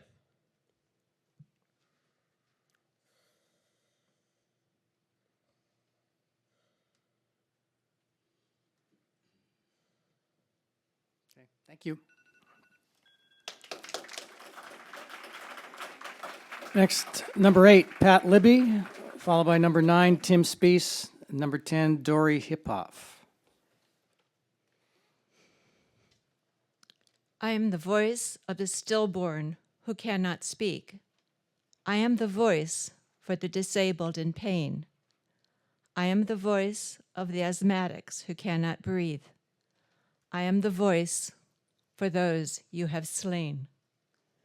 They breathe the air that's polluted by toxins. They drink the water that's darkened by grime. They scratch their skin raw on all the red rashes. They go to schools on roads covered in slime. You are the cause of their sufferings and agonies. You are the cause of their writhing in pain. Fracking is killing our totally defenseless.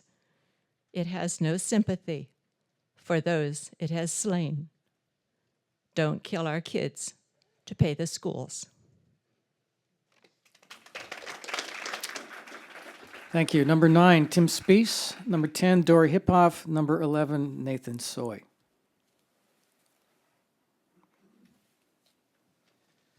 Thank you. I've got a 5-minute piece here, and I'm going to do it in 2 minutes, so listen fast. My name is Tim Spees. I'm with LAP, which stands for Lancaster Against Pipelines. And we formed with a unifying goal of stopping the Atlantic Sunrise Project by Williams Company from bisecting our county and our communities. But we have come to see that this project destruction extends beyond Lancaster. Our goal to protect our land and our rights, but it has become a movement that stands against the destruction of fracking and the associated harms that come with it.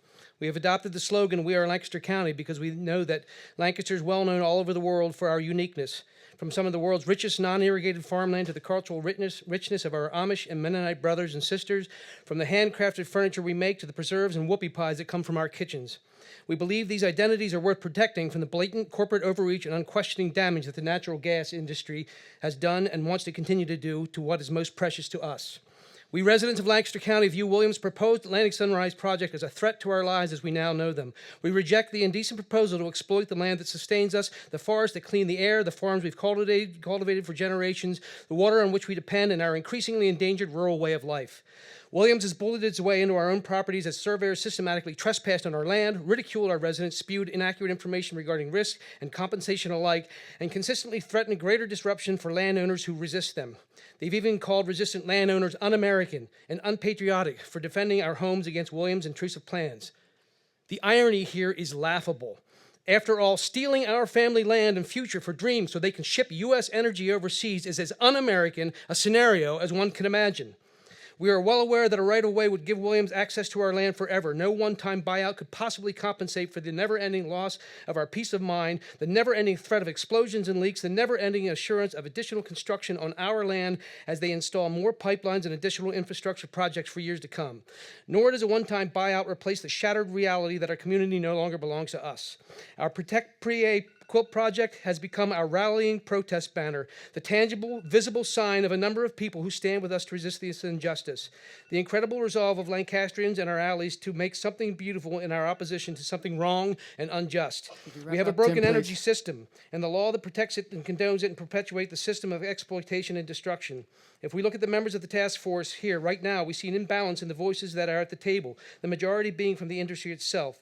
Is there even one voice from the people who are most directly affected, one landowner, one resident in the blast zone, one of those who are in the sacrifice zones, who would carry the risk of fracking and fracked gas? Since our elected officials at every level have spectacularly failed to protect our community and our land, we have been forced to prepare to protect ourselves. If Williams forces its way into Lancaster County, violating all that is most sacred to us, we'll be forced to defend our land, protect our communities, and assert our rights. We promise the people of Lancaster County, mothers, fathers, teachers, physicians, fathers, farmers, counselors, pastors, and students, we will join many others across this proud state in going to jail before we let you talk and walk all over our desecrated sacred values. Lancaster Against Pipelines is a growing group of people who plan Tim, on I'm going to actively ask you to sit participating in down. protection of our We've got land the rest rights of the folks through that we've got nonviolent here. direct action. We stand united on the right side of this issue. Thank you.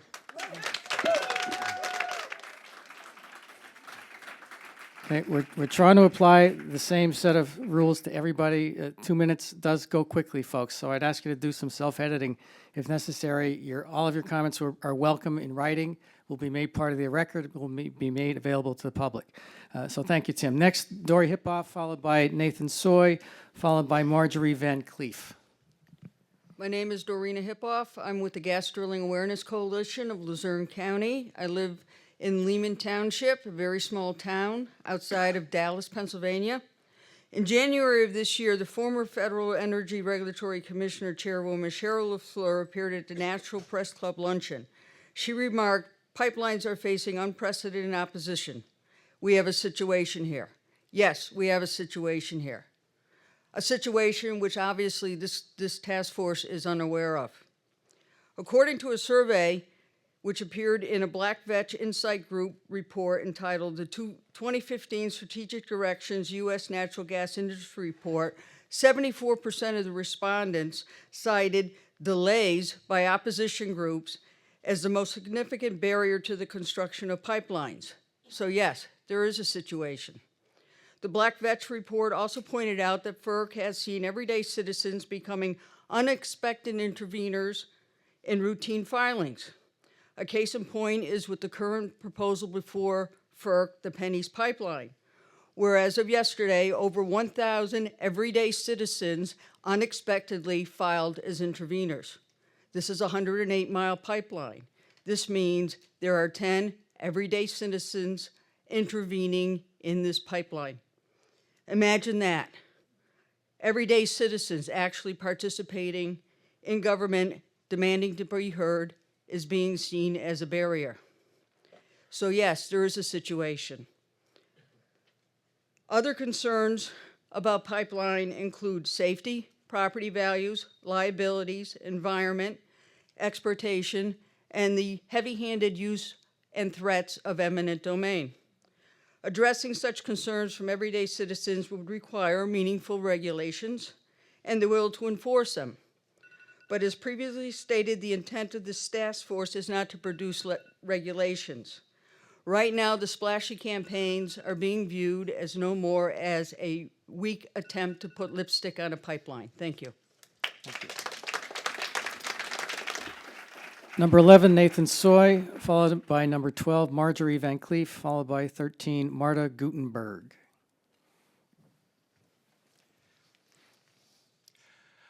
I'm Nathan Soy. I am the Central Pennsylvania Campaign Coordinator for Clean Water Action. We're a statewide environmental group here in Pennsylvania with over 125,000 members. It's quite ironic that I'm speaking after Dory, who works very hard with the Gas Drilling Awareness Coalition. One of the chief goals of this task force was to reassure the people of Pennsylvania that this is all going to be done right and correctly. Well, I'm not reassured. And I'll tell you why I'm not reassured. I'm not reassured because there's only birds of a feather here. And if we were really interested in having a real dialogue, there would be a wide array of environmental organizations here, and there would be Scott Cannon from the Gas Drilling Awareness Coalition. So that's my point today. The other speakers, they've talked about all the various problems with fracking and problems with the pipelines, and I can only say ditto. But today, I have to say, this is not an exercise in democratic decision-making. If you want us in the I would think that you would want us in the tent rather than doing our business on the outside. Thank you very much. Thank you. 12, Marjorie Van Cleef, followed by 13, Marta Gutenberg, followed by 14, Sam Bernhardt. I'm a former teacher. I live in Philadelphia, and I'm part of an international women's organization. And I guess we should remind ourselves that what we're talking about here with the proliferation and the development of fossil fuel is a global issue. I don't think there's any debate about that. And I'm dismayed at the glibness with which we talk about making these adjustments. I spent many, many young years by the Loyalsock. I know the Loyalsock pretty well.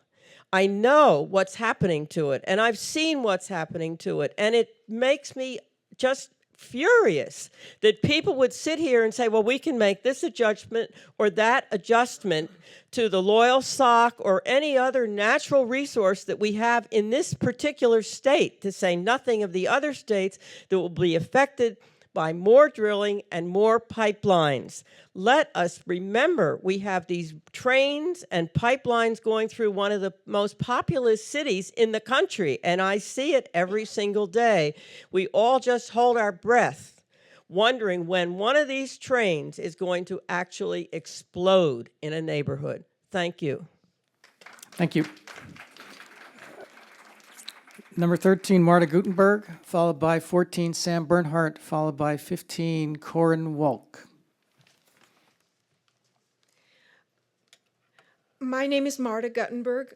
I'm a retired pediatric pathologist. I spent my career at the Children's Hospital of Philadelphia, frequently assigned to the autopsy bench.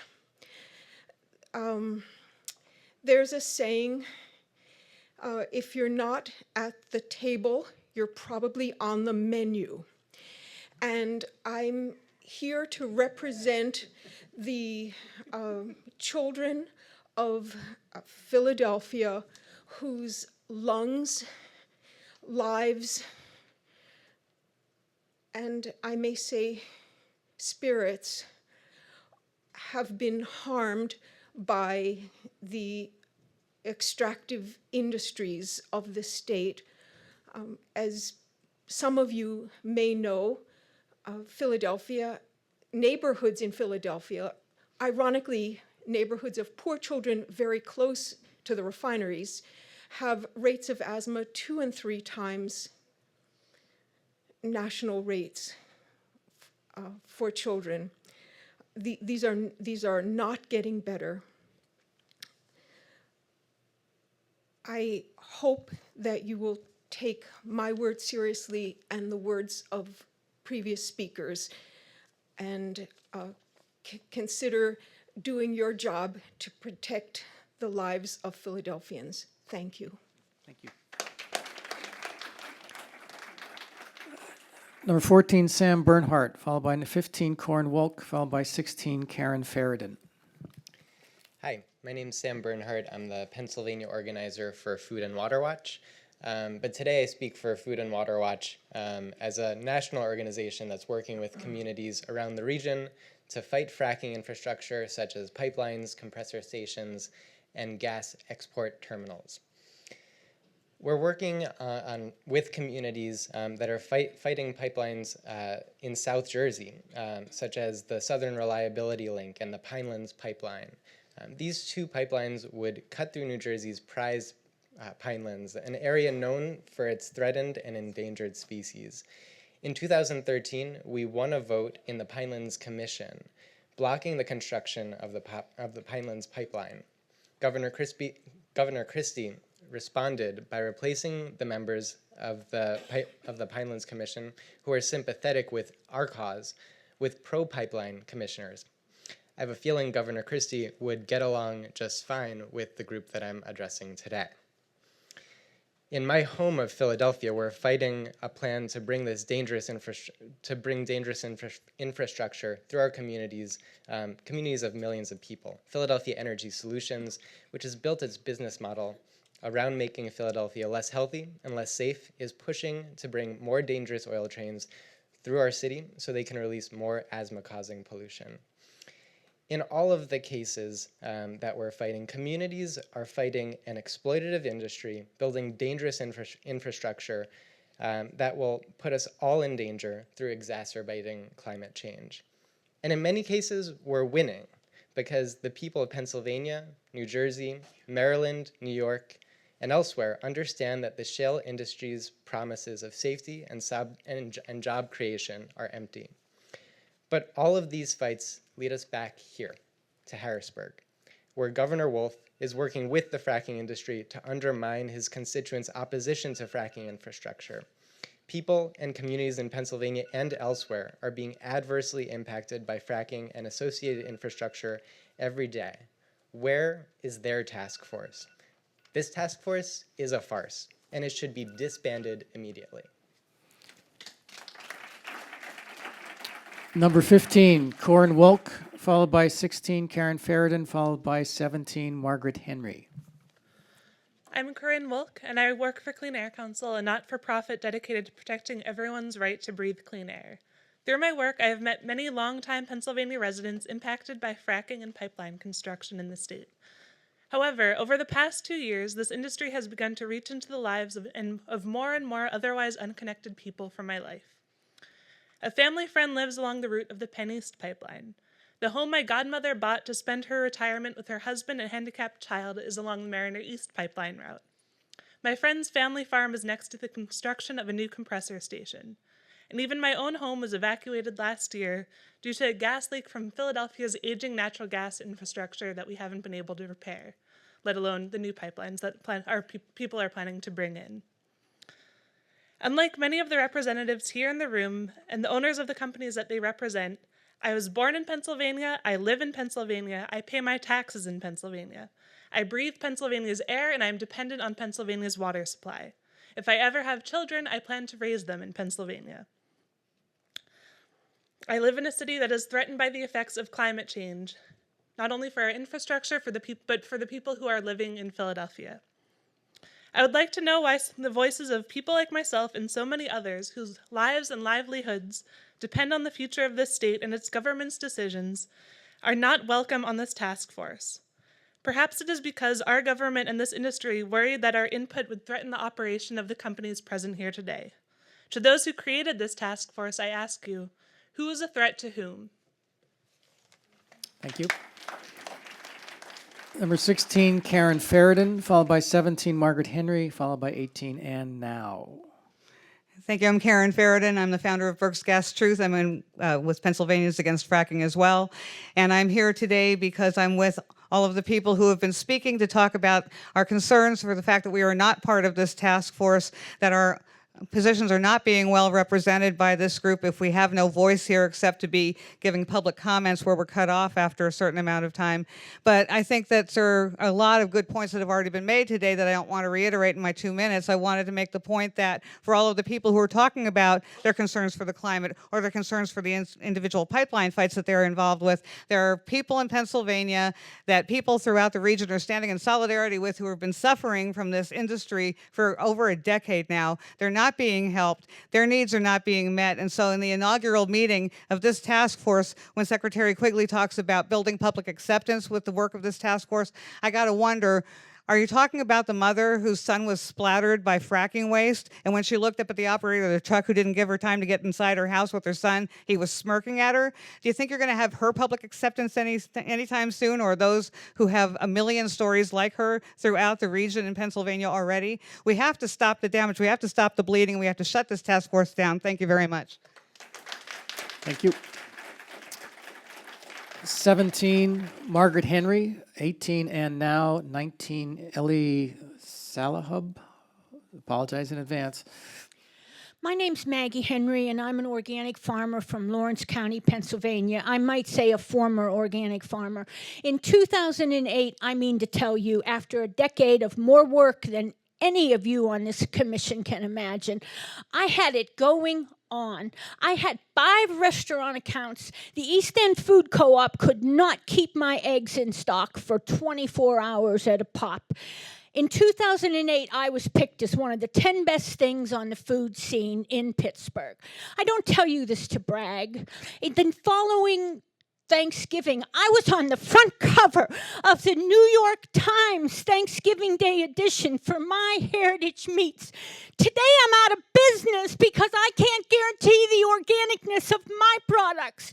In 2014, my home was virtually destroyed in terms of bank financing by all the earthquakes that Hillcore Energy caused by fracking in Poland Township, Ohio. How many of you own homes? How many of you have had to put up with this shit? And I mean to tell you, it's shit. Nobody is responsive to any of this. It doesn't matter to anyone that water pours down the walls of my basement, or that my drywall is all cracked, or that my roof leaks. I now live in Center County, Pennsylvania. I'm a freaking gas refugee. I'm lucky enough to be able to get away from this. At 62 years old, my husband and I took out another mortgage. We've been mortgage free for 15 years, and we're now in debt again because in 2008, I also heard the voice of Terry Greenwood telling me of the devastation that Dominion wrought on his farm. And you know what? Last June, when we buried Terry, I promised him that this grandmother who's been denied the opportunity to be the 5th generation to raise her grandkids on this farm, I would not let his voice die in vain. Shame on you people.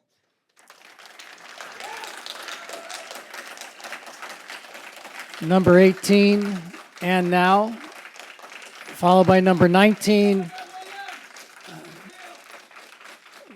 and now, followed by Ellie Salahub. Sorry about that. Number 20, Leslie Sell. And Myersville Citizens for a Rural Community, Myersville, Maryland. While Maryland has a moratorium on fracking, my state is being impacted by the infrastructure build-out that is required to remove that gas from Pennsylvania. And this build-out is occurring despite the overwhelming opposition of the communities that are forced to support it. In Myersville, citizens rejected a 16,000 horsepower compressor station 1 mile from our elementary school, in a state with the highest number of premature deaths related to air pollution, and in a county that receives an F from the American Lung Association for ozone. Compressor stations emit carbon monoxide, nitrogen oxide, sulfur dioxide, formaldehyde, volatile organic compounds, and other hazardous air pollutants. And compressor stations do not emit uniformly. They have periods of potentially acute exposure. Health impacts from gas compressor stations include things like nosebleeds, headaches, rashes, asthma, cardiovascular disease, anemia, leukemia, birth defects. Volatile organic compounds are carcinogenic. Compressor stations emit particulate matter 2.5. which have been, quote, significantly associated with mortality. The Myersville station alone emits particulate matter 2.5, equivalent to 263 idling heavy-duty diesel semi-trucks less than 1 mile from my child's elementary school. In addition to routine emissions, compressor stations have blowdowns, which are large emission events that may last several hours, not to mention fears and concerns of explosions and fire. Compressor stations are also a source of noise, including low-frequency noise. These are industrial activities that do not belong in communities near our schools, near our children, and our families. And this is not just occurring in Myersville, it is occurring throughout Maryland, and in Virginia, and in New York, North Carolina, and Rhode Island. I stand with my brothers and sisters in Pennsylvania to demand an end to this pipeline infrastructure task force. Thank you. Next, number 19, Ellie Salahub, followed by 20, Leslie Sell, followed by 21, Stephen, I can't make out the last name, from Food and Water Watch. I'm Ellie Salahub, and I'm here to represent Lebanon Pipeline Awareness. We're a 501c3 organization, and we are very committed to opposing all fracking and pipeline infrastructure projects because of their profound, adverse, and irreversible impacts on climate change, our environment, safety, health, and general welfare of our communities. I would just like to say, with the makeup of this task force, I too agree there are no real disaffected voices on this, around this table. I think the other irony, I heard Cindy Ivey is representing the Public Participation Committee, which I find to be truly bogus. Our county commissioners in our group have made many requests to have Williams do a formal public meeting, not an open house, and she has either not responded or refused to do that. I'm going to say Pennsylvania cannot succumb to the fossil fuel industry's profiteering actions on our resources without suffering irrevocable damage. And we, the people of our Commonwealth, must have a legitimate voice and role in determining our fate. My other comment is a 30-day public comment period is extremely insufficient for the public to have time to digest these ongoing projects and what's going on. I also have to say we have no faith in our government agencies to protect our interests, our health, safety, and welfare. My other comment is I would like to chastise all of you for the numerous plastic water bottles on this table.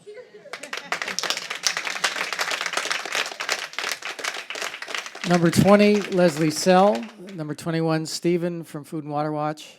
Number 22, Barbara Clifford. Hello.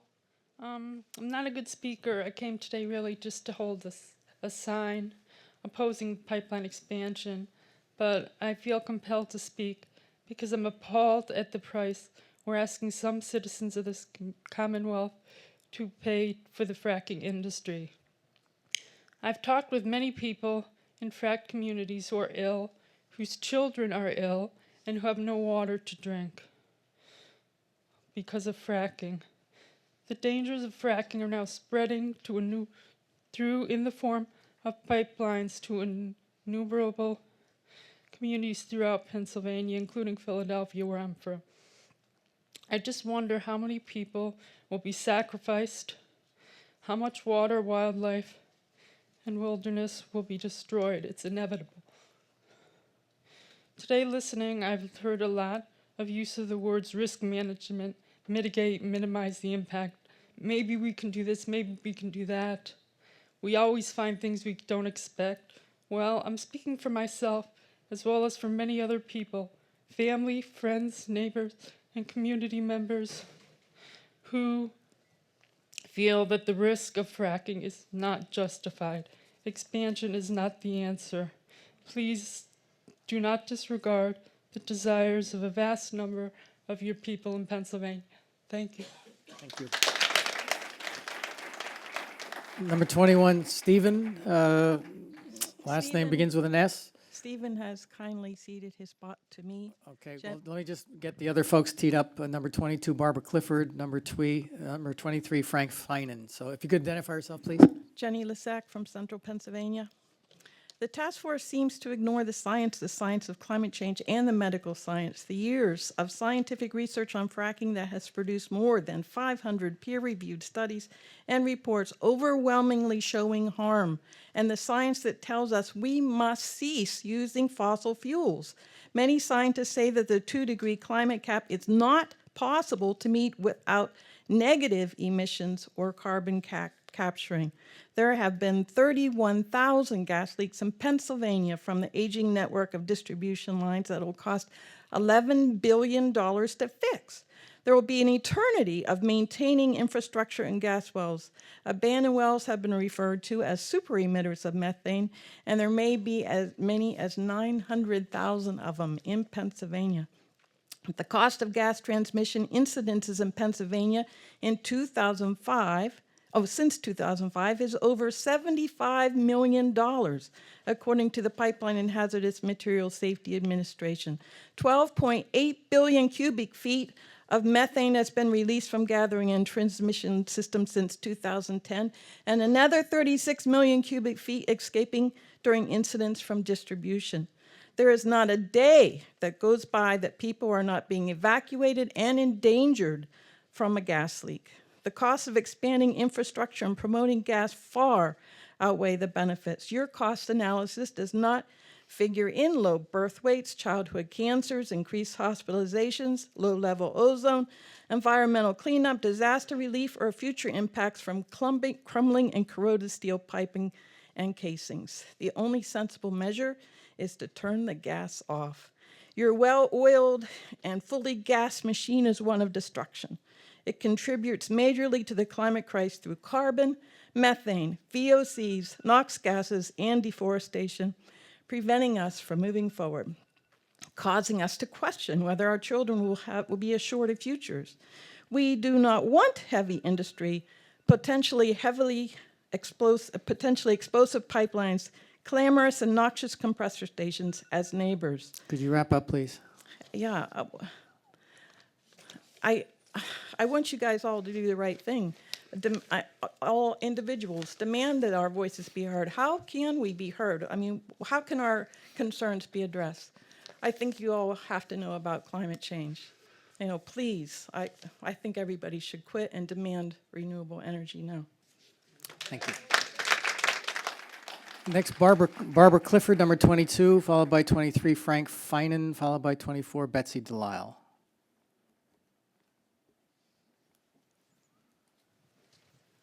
Barbara Clifford? Oh, okay. Is this the right? I'm speaking for Rebecca Roeder. She's a Pennsylvania shale gas refugee.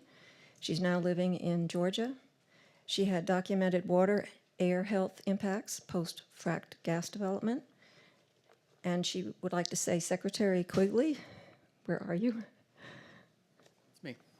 Under your leadership, we see DEP, the Department of Energy Production, continuing to issue all necessary permits to the natural gas industry to maximize Marcellus development in the Commonwealth.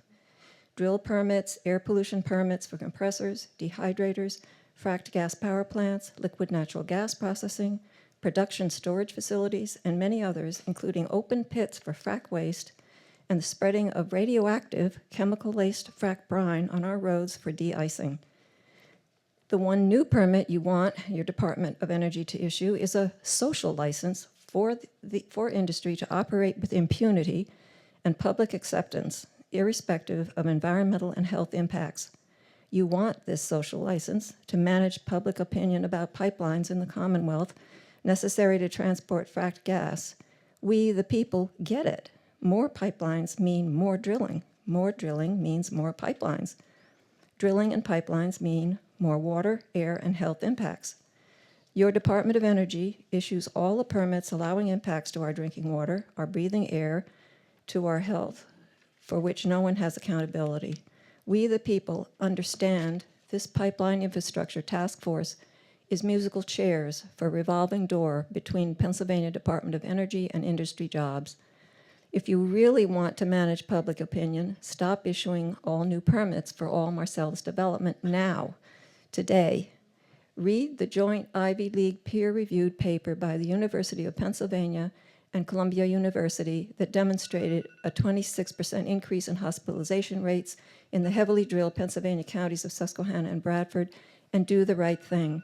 Demonstrate your accountability to us for our water, air, and health. Hit the pause button now. No new Marcellus permits. And if I have a moment to speak for myself. Yes, if you could please wrap up. Yeah, your pipelines will send our gas out of state. Our price for our gas will go up. Oh, it will be exported. And our price for gas will go up. Our drilling will increase. Our health will get worse. So I ask you to change course and transition to renewables fast. Minimize this infrastructure program. Help the oil and gas industry to transition their business and employees to renewables. Stop new drilling, stop burning up our natural gas resources, save our gas for feedstock for manufacturing products until a cleaner source can be found. This way, the industry can be part of the solution, and Pennsylvania can regain its reputation as a state that really does protect the environment and the health, safety, and welfare of its citizens. In the meantime, the last thing, we need you to require cost-effective technologies like require this, zero-emission dehydrators and blow-down preventers at all compressor stations. Thank you. Number 23, Frank Finan, followed by 24, Betsy Delisle, and 25, Linda QUO, and then it kind of trails off. I can't quite make it out. Yeah, I'm Frank Finan from Susquehanna County, Pennsylvania. What I have here is an imaginary 20-pound propane tank, a type that is commonly used on the barbecue grills. I dare not bring in a real one because of the danger involved, and I'm sure that the authorities would have recognized that at the door and stopped me. Essentially, it's not more than a section of pipe filled with gas, closed at both ends, with a pressure of under 200 pounds per square inch. Why can this be looked upon as a threat when it's clearly visible, tested, in the hands of a competent human being, a being that has a soul, a conscience, and is aware of right and wrong? Yet a corporation that is no more than an imaginary person, one that has no soul or conscience, and clearly does not distinguish right from wrong, is permitted to line up much larger tanks under much larger pressure, 1,000 pounds or more, end to end, and bury them throughout populated areas. If there's an accident with these pipes, we've all seen the consequences. It will burn more than just the burgers on your grill. Now, I'm not the brightest person on earth. In fact, I consider myself as being quite simple. But I still have the smarts to spot something that is wrong. What the pipeline corporations are doing is wrong and dangerous. And if something goes wrong, human people die, not imaginary ones. Corporations are the imaginary people with superpowers, powers that dwarf those of real people. And these powers have one object, and that is to do whatever it takes to make money, even if it means exporting the product overseas. Exporting is where the profit is. These pipelines have nothing to do with meeting our energy needs or national security. It's about money, period. On another note, burning things for energy is caveman mentality. We can do better. Our young men and women have killed and died to secure our energy interests in foreign countries, and now these frackers want to ship our energy overseas. That is treason. There are traitors in this room. More than one.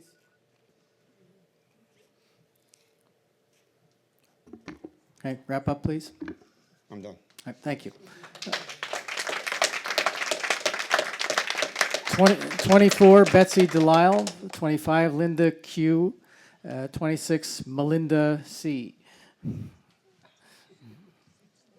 Okay, being number 24, I would like to thank all of number 23s who went before me, and to say I'm going to just take a little bit different tactic, because I agree being here with everything that they have said. And as I've been watching them, I've been really looking around the room at all of you and want to appreciate the attention that you have given all of us.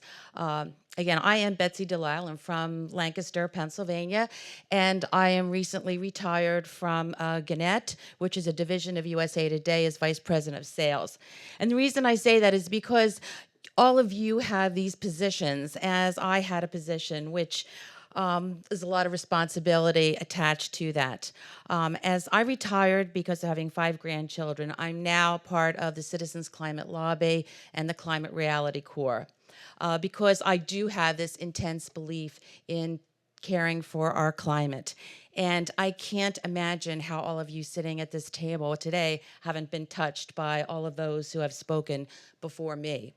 So my only words to you are to, think into your souls, because as I think about integrity, and I think most of you do have integrity and courage.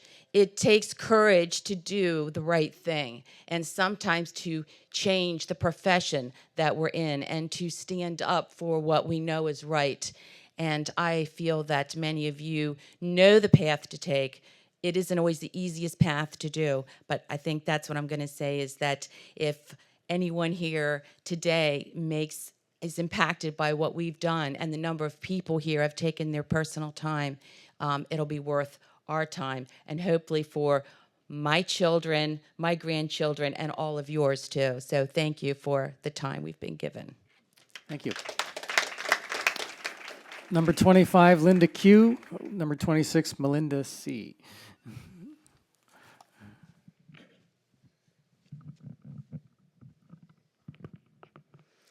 I am Dr. Q, country horse doctor from Bloomsburg, Pennsylvania. This task force has stated that it wants citizens to accept the build-out process of the gas industry. How can you accomplish this goal without even knowing the process from a landowner's point of view? This panel is heavily overweighted with energy industry individuals and lacks even a single landowner advocate. We, in the path of a transmission line, are being forced to participate in a corporate for-profit scheme that takes our land, our homes, and our businesses in a process that is corrupt and unfair. By the taking clause of the Fifth Amendment, just compensation is rarely attained. We are not included in the route planning process, we are not informed of how to fight back, and the majority of landowners are bullied into signing contracts that are so fraudulent and one-sided that it would be malpractice for a lawyer to allow their clients to sign them. Where is the government advocate for those who can't afford thousands of dollars for a lawyer? Where's the advocate for those who are not computer literate and have no way of following the complicated FERC website? Why are we left to defend for ourselves when the Freedom of Information requests are illegally ignored? We have no advocate to educate us on how to avoid being steamrolled over by the pipeline companies, many of whom do not follow best practices. By the time most landowners figure out the system, if they ever do, it's too far along in the process to do any good. This is patently wrong. I stand to lose both my home farm and my equine veterinary clinic business because of a pipeline that refused to have a dialogue for 16 months and is only now doing lip service to a submitted reroute because of FERC forcing the issue after numerous submissions by myself and 370 of my clients. This is wrong. Pennsylvania property owners and tax-paying citizens cannot embrace an industry that tramples our constitutional property rights and clubs us like baby seals to take what is ours for their exploitation.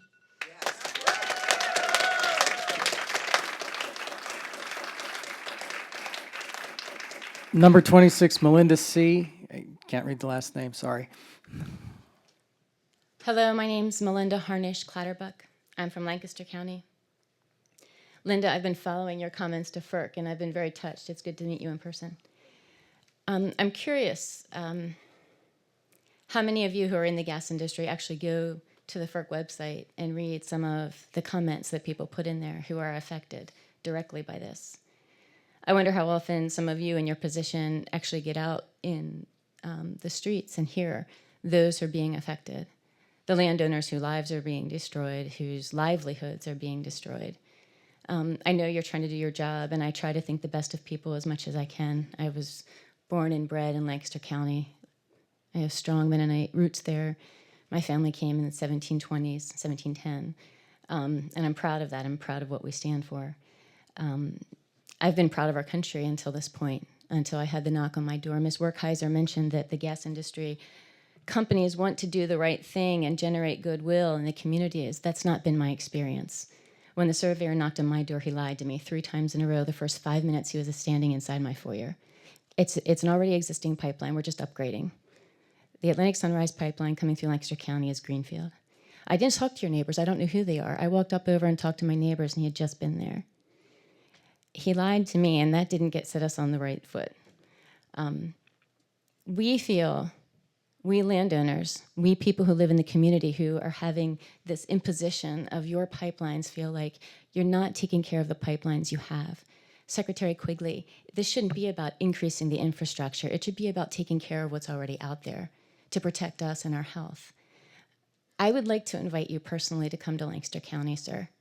This is a real invitation. I'd love you to come for a day and see where this proposed Atlantic Sunrise Pipeline is to go, and meet some of the landowners who are affected by this and hear our stories. You spend a lot of time with the people around this table. Please come and speak to us as well. We have a lot that I think you could learn from. Thank you for your time. Thank you.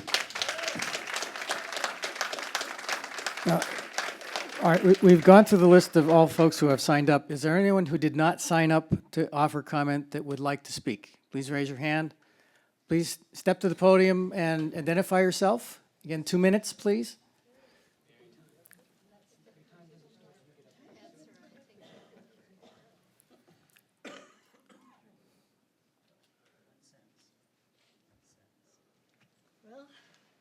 I took 1 minute getting here. That's okay. We won't count There's that. a 42-inch pipeline running right above my property on the hill above my property, and going to be built by a company that has a very bad reputation. I won't name names. And I guess the best I can hope from you guys is a free cremation. But I'm not here to talk about this. I'm 88. I remember when the first Environmental Protection Agency was started. And I was shocked that there should be an Environmental Protection Agency even established. What's wrong with us? Why don't we live simply? Why do we have big houses? Why do we produce huge families? Why do we travel unnecessarily? Are we crazy? We should be the ones protecting our environment. We shouldn't have to have an agency for it. Anyway, that's it, kids. Thank you. Ma'am, could we have your name? Could we have your name, ma'am? If you could just yell that to us, your name, please. You can just speak loudly. We'll get it. Chalk it up to dementia. Mania Menapace, or Menapace. Okay, thank you, thank you. Is there anyone else that would like to speak? Please raise your hand. Going once, going twice? Okay, thank you very much. Turning to the rest of the agenda, just want to quickly go over the future meeting dates, all from 1 to 4, or both from 1 to 4 p.m. November 18th here at the South Central Regional Office. And the last meeting of the task force will take place on January 13th at the Dixon University Center on North 2nd Street in Harrisburg. We've already reviewed the forward calendar in terms of the tasks ahead. Are there any comments, questions from members of the task force? Tom. Quickly, could you maybe provide a little color on how you expect the next meeting to work? I mean, the 11/18 meetings when we're going to be talking about the draft report. What do you envision? How do you envision that working? Well, what we will do is to try to give some order to that meeting. We'll send out, well in advance of the meeting, a suggested approach here. Obviously, we will have a draft in your hands by next Friday. It's my hope that we will be able to coalesce around a consensus report in pretty short order and pretty expeditiously. So I clearly we won't have time to go through all of what I anticipate to be hundreds of recommendations and BMPs. So I think we'll be looking for areas of question or concern or clarification. But we are at this point kind of designing what I think will be a process that will most effectively get us through that draft. So I'll ask for your patience and stand by on that. And certainly I'm open to suggestion from members of the task force in advance of that. One follow-up, I appreciate you providing the time for the public to comment here. The public's going to have a month to comment. How will we see the public comments? How will the task force members receive those? Well, the public comments, the public comment period will be through our e-comment portal on the DEP website. So all of the information, all the comments that we receive will be available literally in real time. We'll compile them for the members of the task force. But for folks in the public, you will be able to not only submit comments online, but read every single comment that comes in as it comes in. So you will see what we see. But we'll make sure that we provide them to the task force members. Thank you. Other task force comments, questions?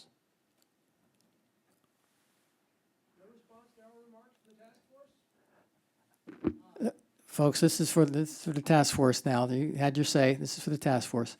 Any other members? Okay, seeing none. Again, our next meeting will be on November 18th, and we are adjourned. Thank you very much.